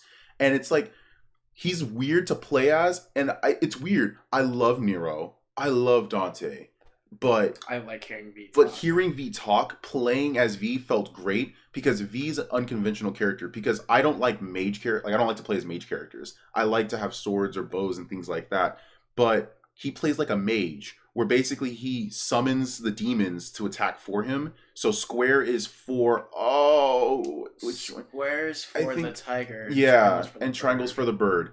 And then it's just like they attack for you as he walks around, and you can charge up your devil trigger, but he charges while reading like poetry. Some poetry that I read the lines, and when I read them, I'm just like, that was pretty cool. That was edgy. And y'all know I love edgy. But when he reads them, it's just like, calm, soft in the wind, I read the lines as they come to you. The birds of the prey are coming together. And it's just like, can I like pause the game? There's a voice I can listen to read poetry just like constantly. I was Morgan Freeman of DMC5. Yeah, I was just like, V, I need you to. I was like, Brian, I need you to be a codex reader. I need you to do audiobooks. You know what? Just do everything with your voice. It was just fantastic. And even up until V's last moments in the game, I was just like, don't go. I want to hear more of your voice. Please, I need you. So, and I mean, I could always rag and say, why isn't Nero's voice actor nominated and why isn't Virgil's voice, I can always do that, but it's a new character per se. It's a new character per se introduced to the series, and the way that he is a new character though. I won't spoil anything. But the way that he's handled is just so well for a new character that no one wanted to play as at first, and he just captivates you. And I think he should have been nominated, but at the end of the day, we all agreed Ashley Birch might take this. Yeah. And then narrative. Oh gosh, game with the narrative of the year. Death Stranding. Prediction, definitely Death Stranding. Yeah. Like, we don't have to talk about it. Death Stranding. What I would like to have been the narrative of the year, Devil May Cry. Yeah, DMC 5. Come on now. DMC 5 carries its story with pride, and it has a great story to it. But at the end of the day, it's about what's going to win. It's going to be Death Stranding. And then zipping to audio design, we also kind of were split on this one. The nominees were Call of Duty Modern Warfare Reboot, Control, Death Stranding, Gears 5, Resident Evil 2 Remake, and Sekiro. And honestly, Gears 5's trailers did really well, but I don't know about Gears 5. Well, it's the audio is like the sounds of how the guns work, how the action is, and things like that. Also, another part you're not mentioning for the audio design is like the atmosphere, the audio design. Yeah, the ambiance and things like that. That I said. And then like when you get to that checkpoint, that sound, it's so iconic. And I think if I have to give a game that feeling of like best audio design, it'd either be Gears 5 or Resident Evil 2 Remake. And if I had to choose which one might get it, I think Resi 2 Remake might get it. Just because of how horrific, like not how horrific, but how scared, how scary the atmosphere makes you feel. And also just hearing the clinging and clacking of Mr. X walking, like, as I watch streamers play this game and I'm like, oh god, it's Mr. X, run. Like, I don't feel that often. So I think it's gonna go to Resi 2 Remake. Any contention with that one? Nah. Yeah, it's a good point. Yeah. I mean, if Gears 5 gets it, I'll be happy with that too, but I think it's going to be Resi 2 Remake. And then art direction, honestly, if we're going to talk about a game that was directed so masterfully, I know that Grease is one of the nominees, and it probably should win just because of how beautifully it's designed. It's probably going to be Death Stranding, but I think Grease deserves it. Yeah. I also think it deserves it, but... And I know for my personal pick, I said DMC 5 for art direction, but I wouldn't. No, I take it back. I wouldn't have DMC 5 for art direction. I think it's Death Stranding.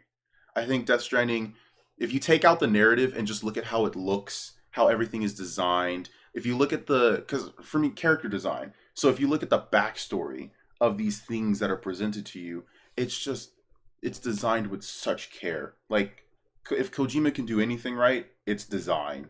He can do some really good designing. And so, I mean, Death Stranding. Death Stranding. Game direction. This one... we were once again... kind of stumped. The nominees are Control, Death Stranding, Resident Evil 2 Remake, Sekiro, and Outer Wilds. Not to be confused with Outer Worlds. And honestly, because we have been going for a while, so if we're just going to brush through... Game direction, I think we have to agree that Death Stranding is going to get that win. I would like to shout out to Outer Wilds. It's another, like, indie game kind of thing. But just the direction that goes with and how the game mechanics itself play into the narrative, it's really, really cool. The idea of you, like, going out to all these different planets, discovering this, like, ancient history, and, like, when you die, you're basically just stuck in a time loop. Yeah. And you get further and further out each time. Mm-hmm. The direction that game went, I thought was fantastic. Okay. So yeah, I would like to look at Outer Wilds, but I think it's going to be Death Stranding. It's probably going to be Death Stranding, but... All right. So that brings us to our last and the most important one. And before we talk about ours, make sure that if you haven't already, discussed it or put it in the comments section, because this has been a while since I've had to say this, but, what's your personal game of the year? Like, what have you played or what have you seen people play that you enjoy. And this is the longest podcast we've had. It'll probably be the longest podcast we'll ever have. But I agree. it's the game. It's the Game Awards, so this matters. It was bound to be long. But make sure that you're sharing this content with other people. If you really like it, we would really appreciate it. Make sure you're liking it if you're listening to us on YouTube. And honestly, just talk to us. Chat to us on social media. Share our stuff. Tell us what you would like to see from the Gauntlet of Gaming. We are hoping to bring you more content in 2020. So for our Game Awards, as far as the awards of the Gauntlet of Gaming, I think we get the award for the best attempt to stay together at the end of the year. Yeah? I completely zoned out. Oh, gosh. We're at that tired. That's what happens when I moment, get that everybody. rant. But with 3 Death hours. Stranding for sheer. Yeah. All right. So let's talk about Except for me. the big apparently. thing. Oh, you're talking about for Game of the Year? Yeah, Game Yeah. of the Year. So Did Smash Bros. Win last year? So Or no, it came out at the end of the year. It came out. Yeah, it came out at the end of the year. It came out December. I missed the cut. It did. So the thing for me, yeah, I mean, again, predictions. Death Stranding. Death Stranding is going to take Game of the Year. Yep. And I mean, you said Smash Bros, but we're thinking because it's not We're us talking that are voting. overall. Yeah. We're talking if the people were voting, what would they vote for? They would vote for Death Stranding over Smash Bros. Because for them, they look at Smash Bros and say it did what it was supposed to do. Bros. Yeah, it did its job, and that's it. Like that's all they'll say. I just remember how hyped we were when Terry was coming. Oh, I mean, or just the game in general, how it hyped me. Because at first I was like, definitely like Smash Bros. Ultimate is the game that made me get a Switch. Yeah. Like, truth be told, as much as I talk about how it's not a fighting game, it was the game when I saw the characters they were bringing in Ultimate. I was just like, all right, that's it. I'm getting a Switch. And I got the Switch in November. Mm-hmm. So the game wasn't even out yet. And I was already just like, I'm going to get the console in preparation for the game because... Oh, yeah, I got my Switch in January. Yeah, I was like, this game it hyped me. But Game of the Year? No. I think it's got its faults, it's got its flaws, and the way that it carries its narrative on its shoulder is not the best, and the way that it gives us the message is also not the best.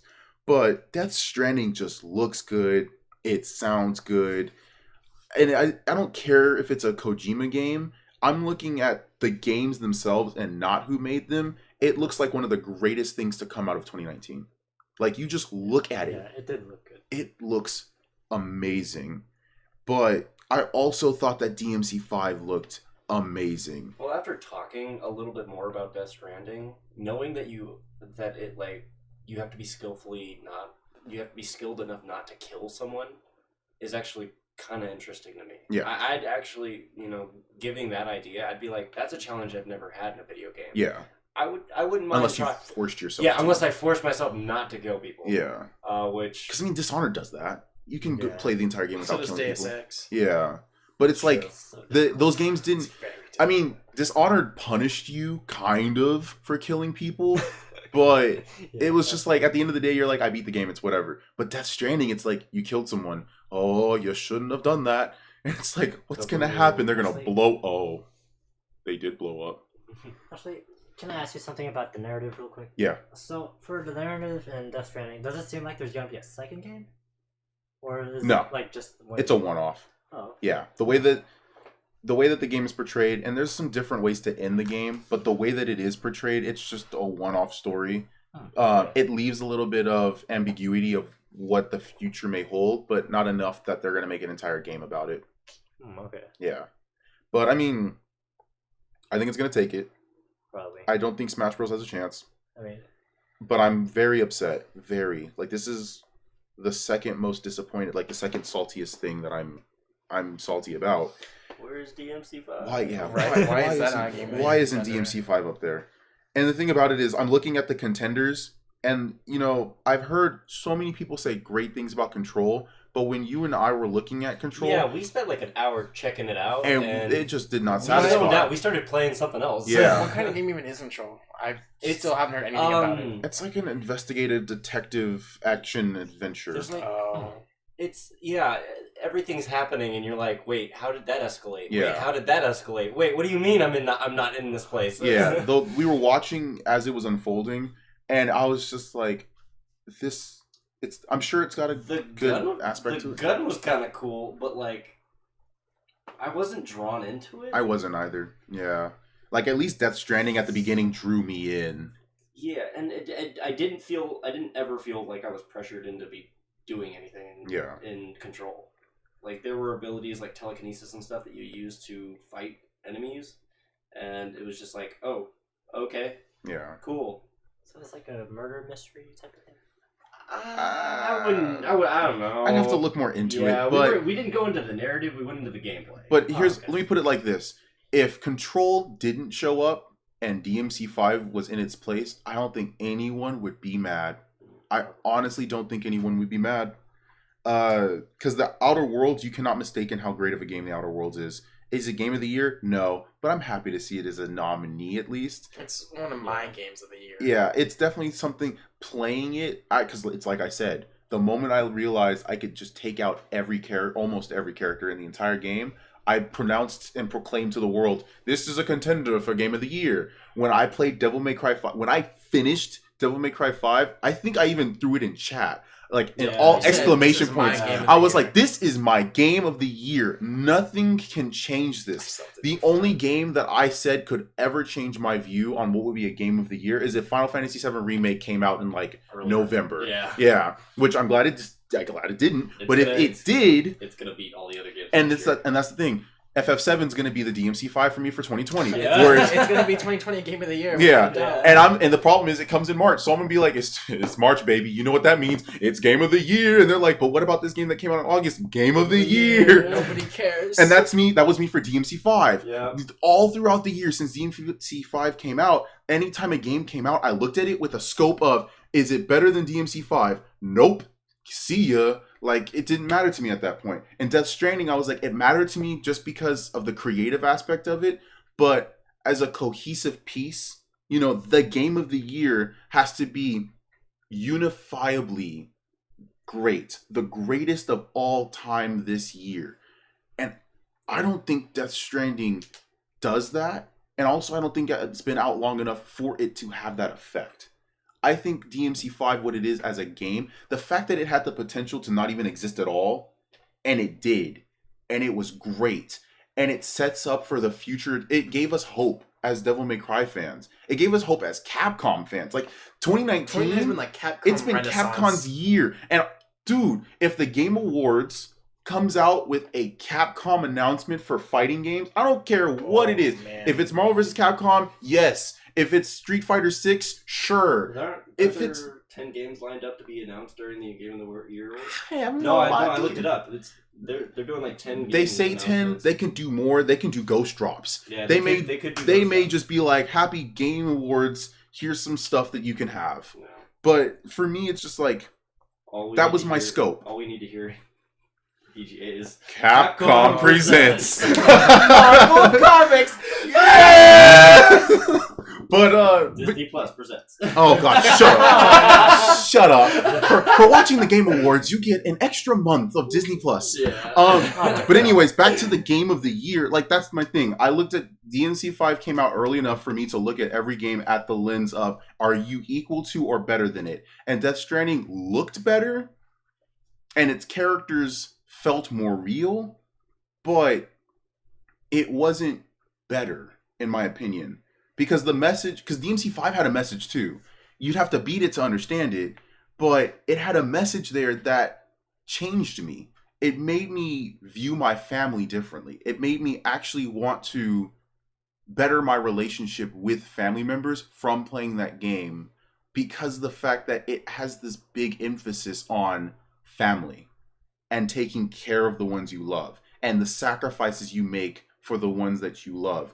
And for me, it's like, it tells you this from the very get-go. It's like, oh, this stuff is happening. Oh my gosh, I've lost my arm. And it becomes this thing of, at first it's like, I need to get my arm back. And then it turns into, I need to figure out this mystery of why everyone I care about is now all of a sudden being secretive around me. And then when they drop, now granted, the way they drop the bomb, it's kind of just like, okay, that happened. And I wasn't expecting it to happen like that. But the boss fight, I know, I want to talk about it, but I don't want to spoil you, Santi. But I've been avoiding spoilers. I know all this time successfully, and it's the end of the year. And then you sat in a room with Malik for 3 hours. Yeah, oh God. When 2020 comes around, that spoil this is the longest I went without spoiling something, and it's been for you. But when 2020 comes around, I'm taking that veil off because I have to talk about.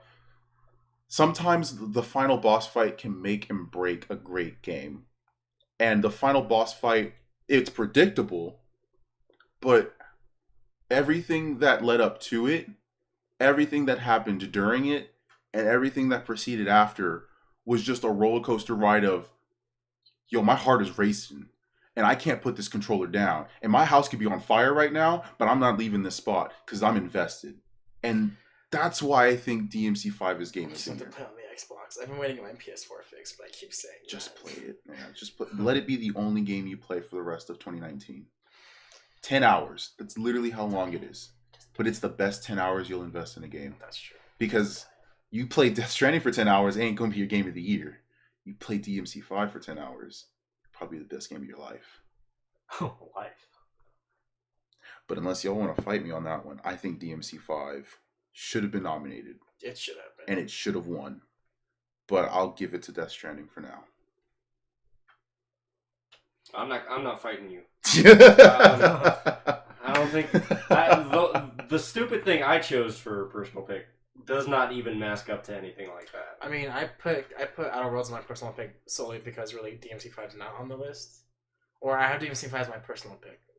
You had DMC5 as your personal pick. Yeah. But I put Outer Worlds on there too because DMC5 is not on the list. Yeah, But Death Stranding is probably gonna win. I'm fine handing it to Death Stranding. I will not give it to Death Stranding without a fight. They will say, and the game of the year is... You say DMC5. Devil May Cry 5. And I'm just like... and they're like, April Fools, Death Stranding. And I'm like, oh... Because they'll pull a Steve Harvey. Where it's like, oh, I'm sorry. We saw the D and we thought it said DMC5. My bad. But it said DE and we got excited. Yeah, we got excited. Yeah. But, if they're going to say Death Stranding... And if they don't say Death Stranding, man, they better have a good reason for it not being Death Stranding, in my honest opinion. Like, it's a shame that it's going to win it. It's a shame if it doesn't win it, is how I'm going to put it. And that's why I think it's going to win. So. And I guess that would conclude. Unless you have any other notes. Hey, that's all the categories, guys. Yeah, that's it. So. 3 hours. We've been here for a while. And I appreciate, I appreciate those of you who have stuck around listening to us rant and gush about the games from this year. We love you. We do. We really appreciate you. Even if you're watching on YouTube or listening on YouTube, I guess, or if you're listening on any other platform, we appreciate you because we know that this is strenuous. I have to make sure that I definitely do time cards because this is going to be this is a long one. Yeah. So, and I'm sure Buckle up, grab your water. Yeah, and I'm sure people just want to listen to certain sections. They're like, oh, Malik and Santi are fighting gamers. Let's listen to the fighting game. So I'll take care of that for y'all if you want to go back and listen to certain sections. So don't worry. It's going to take a minute, but I'll get to it. And the thing that I want to end on for our closer, though, is the Game Awards is becoming the new E3, wouldn't you say? Oh, yeah, especially with how E3's handled stuff these past couple years. Yeah, I'm thinking things are going to progress, that Jeff Keighley is going to start a new renaissance of how games are revealed. And I think that the most major of game reveals are going to probably start happening during the Game Awards. Because, I mean, last year Sekiro was announced during the Game Awards. Yep. Mortal Kombat 11, which was hilarious how that one was announced. Because it's like, and now, to announce the winner of the sports category, Ed Boon. And I'm like, Ed, what you doing out there? What are you... Oh my. And then the trailer for MK11 happened. So with that, our closer that I would like to extend both to you, my friend, to you, my friends, and to the people who are listening, I'm curious. And let's try to be as realistic as possible. And that doesn't mean that your dream can't be said, but just don't say something too wild. But what is your hope for a personal big reveal at the Game Awards? KI 2020. KI 2020? Project Scarlet Killer Instinct? That would or be Killer amazing. Instinct on other consoles other Just a than new Microsoft? Killer Instinct. All right, so a new Killer Instinct. Jeez. Any game that can make me emotionally invested. Mm-hmm. Actually, Last of Us 2 is gonna be coming out, but that I don't think that will count. But announcement, something new, Yeah, I something know. we haven't seen. It's not. I'm not sure. Anything basically that can make me emotionally invested, Mm-hmm. make me want to keep playing it. Yeah. And a good soundtrack doesn't hurt. So Sony, what he's trying to say is Horizon Zero Dawn 2. Oh, I mean, I wouldn't mind. And no rush. Yeah, take your time. Yeah, make it good. I say Star Wars Clone Commando 2. I want a Star Wars Clone Commando game again. I will fight for it. I will work on it if you need me to. I want Star Wars Clone Commando. The first one was so good. Yeah. And I want to play it again. I love the relationships with being brothers and also the same person all at the same time. I liked that. And just having a squad just felt great, and commanding them. Oh, I want Clone Commando 2. Man, I think yours is probably like the biggest of dreams. Yes. Like, oh, yes. Well, I don't know. KI seems pretty big, too. Well, but the thing about KI is that it seems appropriate. Yeah. That's the thing. Because, I mean, the KI we play now was a launch title on the Xbox. Yeah, That's like true. it came out in 2016. Mm-hmm. And KI has still been super heavily talked about. People are still cosplaying. People are still doing artwork for it. A KI in 2020, maybe even 2021. And after the little stunt Max pulled, you never know. Yeah, you never know. And plus with Microsoft and Nintendo being very buddy-buddy, there's a great... And with Nintendo using the Switch as like basically a retro archive for older game titles, I could see the classic Killer Instincts coming back first, and then Killer Instinct 2016 being on there as part of a release of coming soon. Dun, dun, dun, dun, dun, dun, dun. And then they just leave you with that sound. And it's like, is that Terminator? And all the fighting gamers are like, no, that's Killer Instinct. Or even just like in the background, you just hear a Ultra. Just like, the way they can reveal a Killer Instinct game is so good. But I just hope they keep for, as a guest fighter. for the Clone Commanders 2, it's like... Commandos, my apologies. For Clone Commandos 2, it's... No, you said nothing too crazy, and It's not, I just went crazy. No, and it's not too crazy, because if EA has learned anything, Star Wars games like Jedi Fallen Order sell. They sell and they make us happy. But the problem is they need to narrow down a time frame that they want to focus on. Because the problem is the movies are moving forward, the games are moving back, and the cartoons are trying to find that happy medium in between the movies and the games. And, I mean, the films are starting to go back, too, because we get the Obi-Wan Kenobi movie. So, I'm not saying it's impossible, but it's more of a question of how much more of the clones are we really going to get before we're just going to find something new. Now, for Star Wars, though, a game where we get to play with the Knights of Ren, maybe. Now, that's enticing. That's possible. Yeah. Then again, I've always been that clone guy. Of course, I love the clones idea. That was such a great concept to me. I was just like, wait, these are all the same person? Since we're going a little crazy here, Knights of the Old Republic 3. Please. Yeah. Please. I will pay money for that.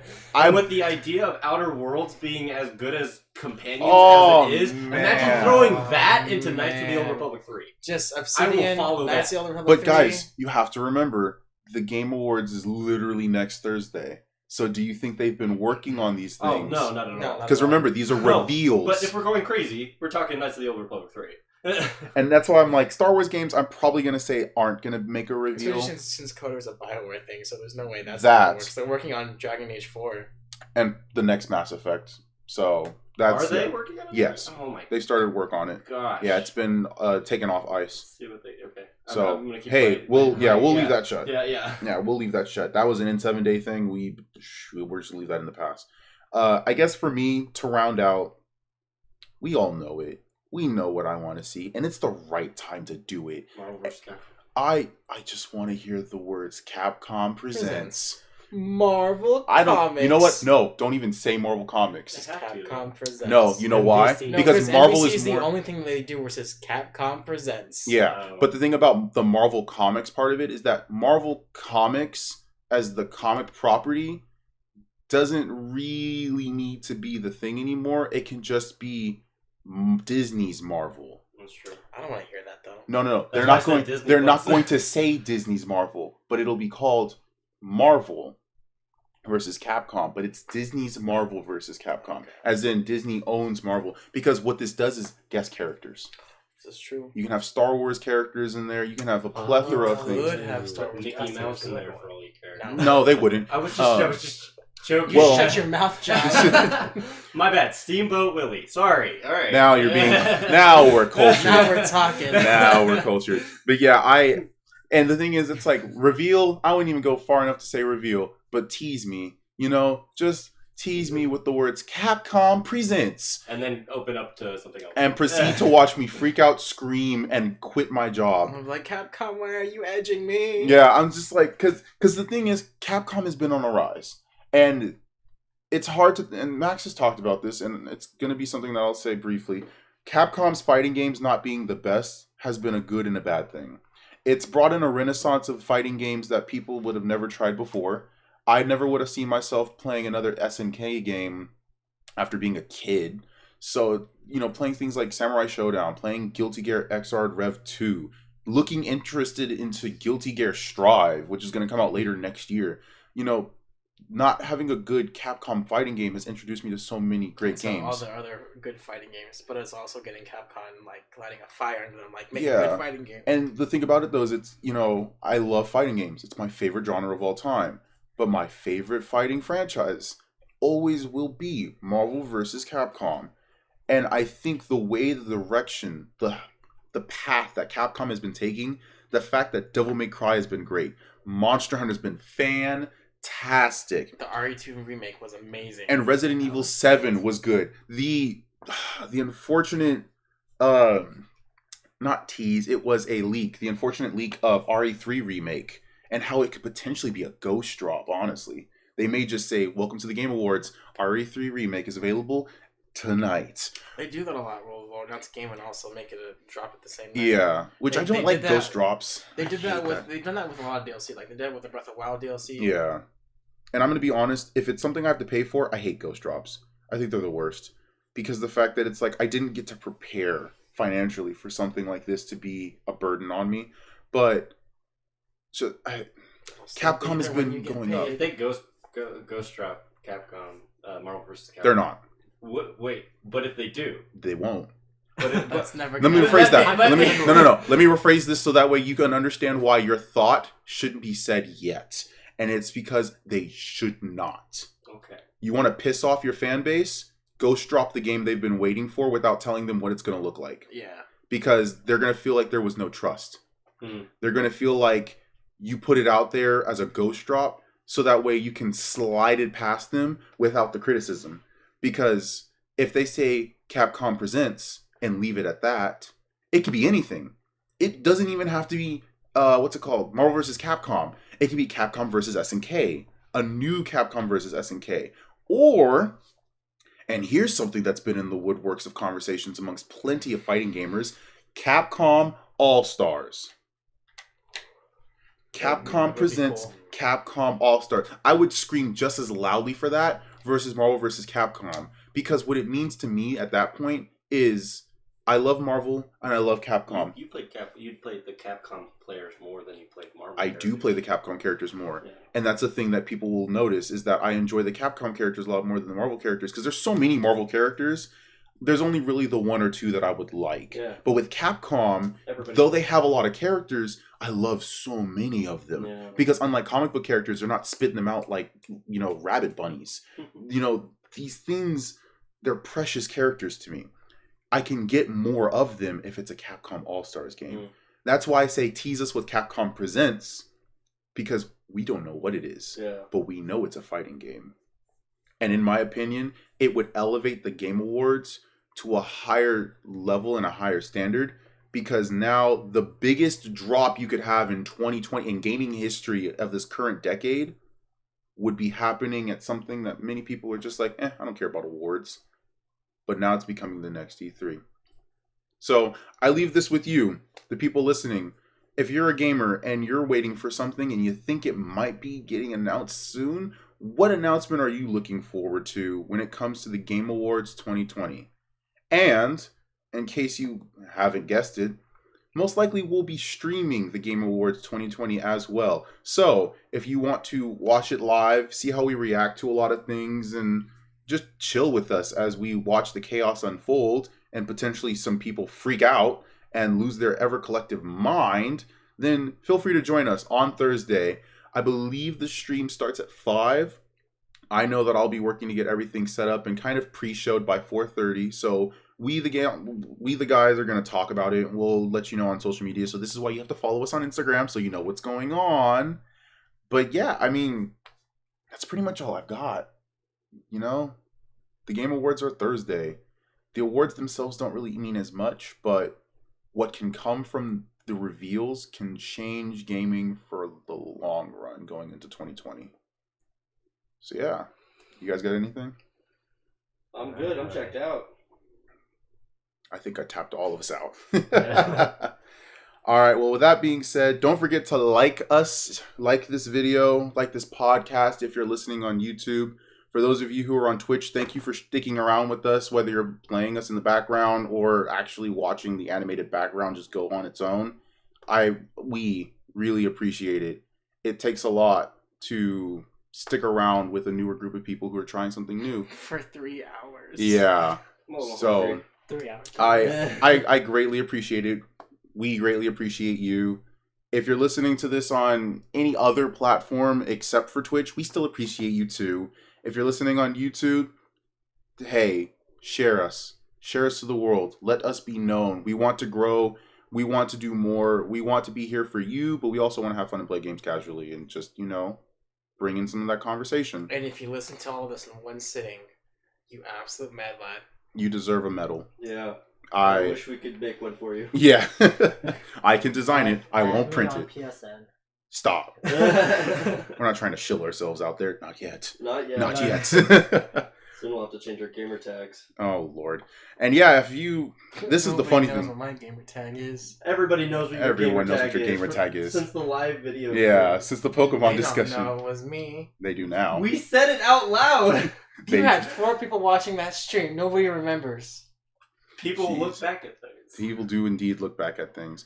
Well, speaking of look back at things, if you're happening to listen to this as a podcast on either Spotify or SoundCloud, I understand that this is probably like super late, but hey, at least you get to hear our discussions. So there's that. Thank you guys so much. It goes into our beautiful, soothing voices. Oh, yeah. Specifically, Francis's. No, good Lord. Well, with that being said, it's time to go. It's time to check out. So we will... Laura Bailey. Woo! Oh, Lord. DMC5 for everything. And yeah, keep an eye out for Instagram. We're going to be posting some visuals of what we believe are going to be our nominations. And check us out on Thursday.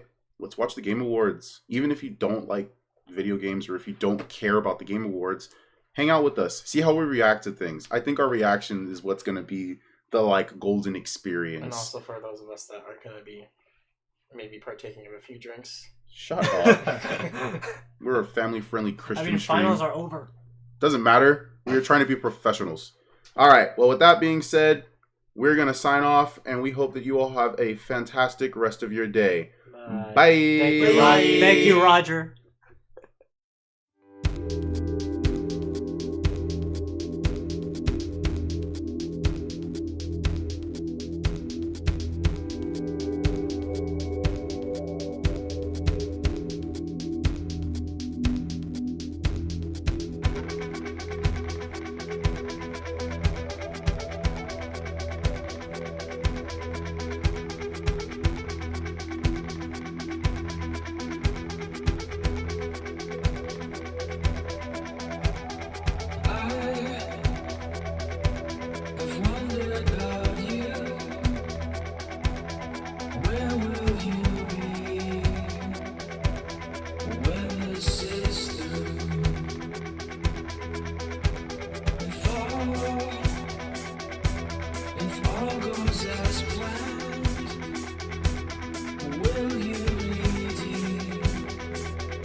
Where will you be when this is through?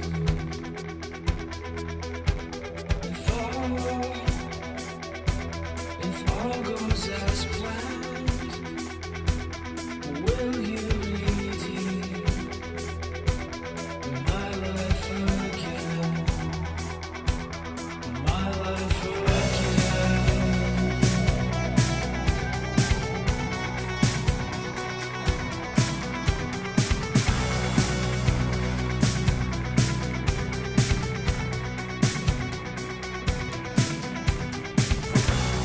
Father feels the way you sow. Water down your empty soul. Wake the seed of silent hope. Water down your empty soul.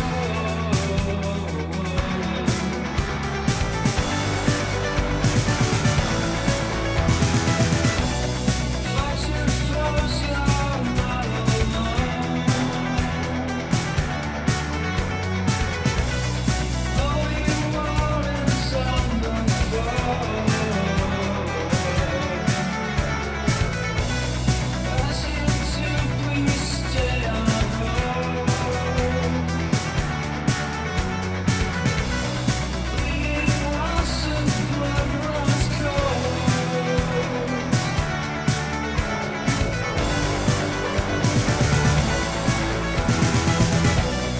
And I need you to recover, 'cause I can't make it up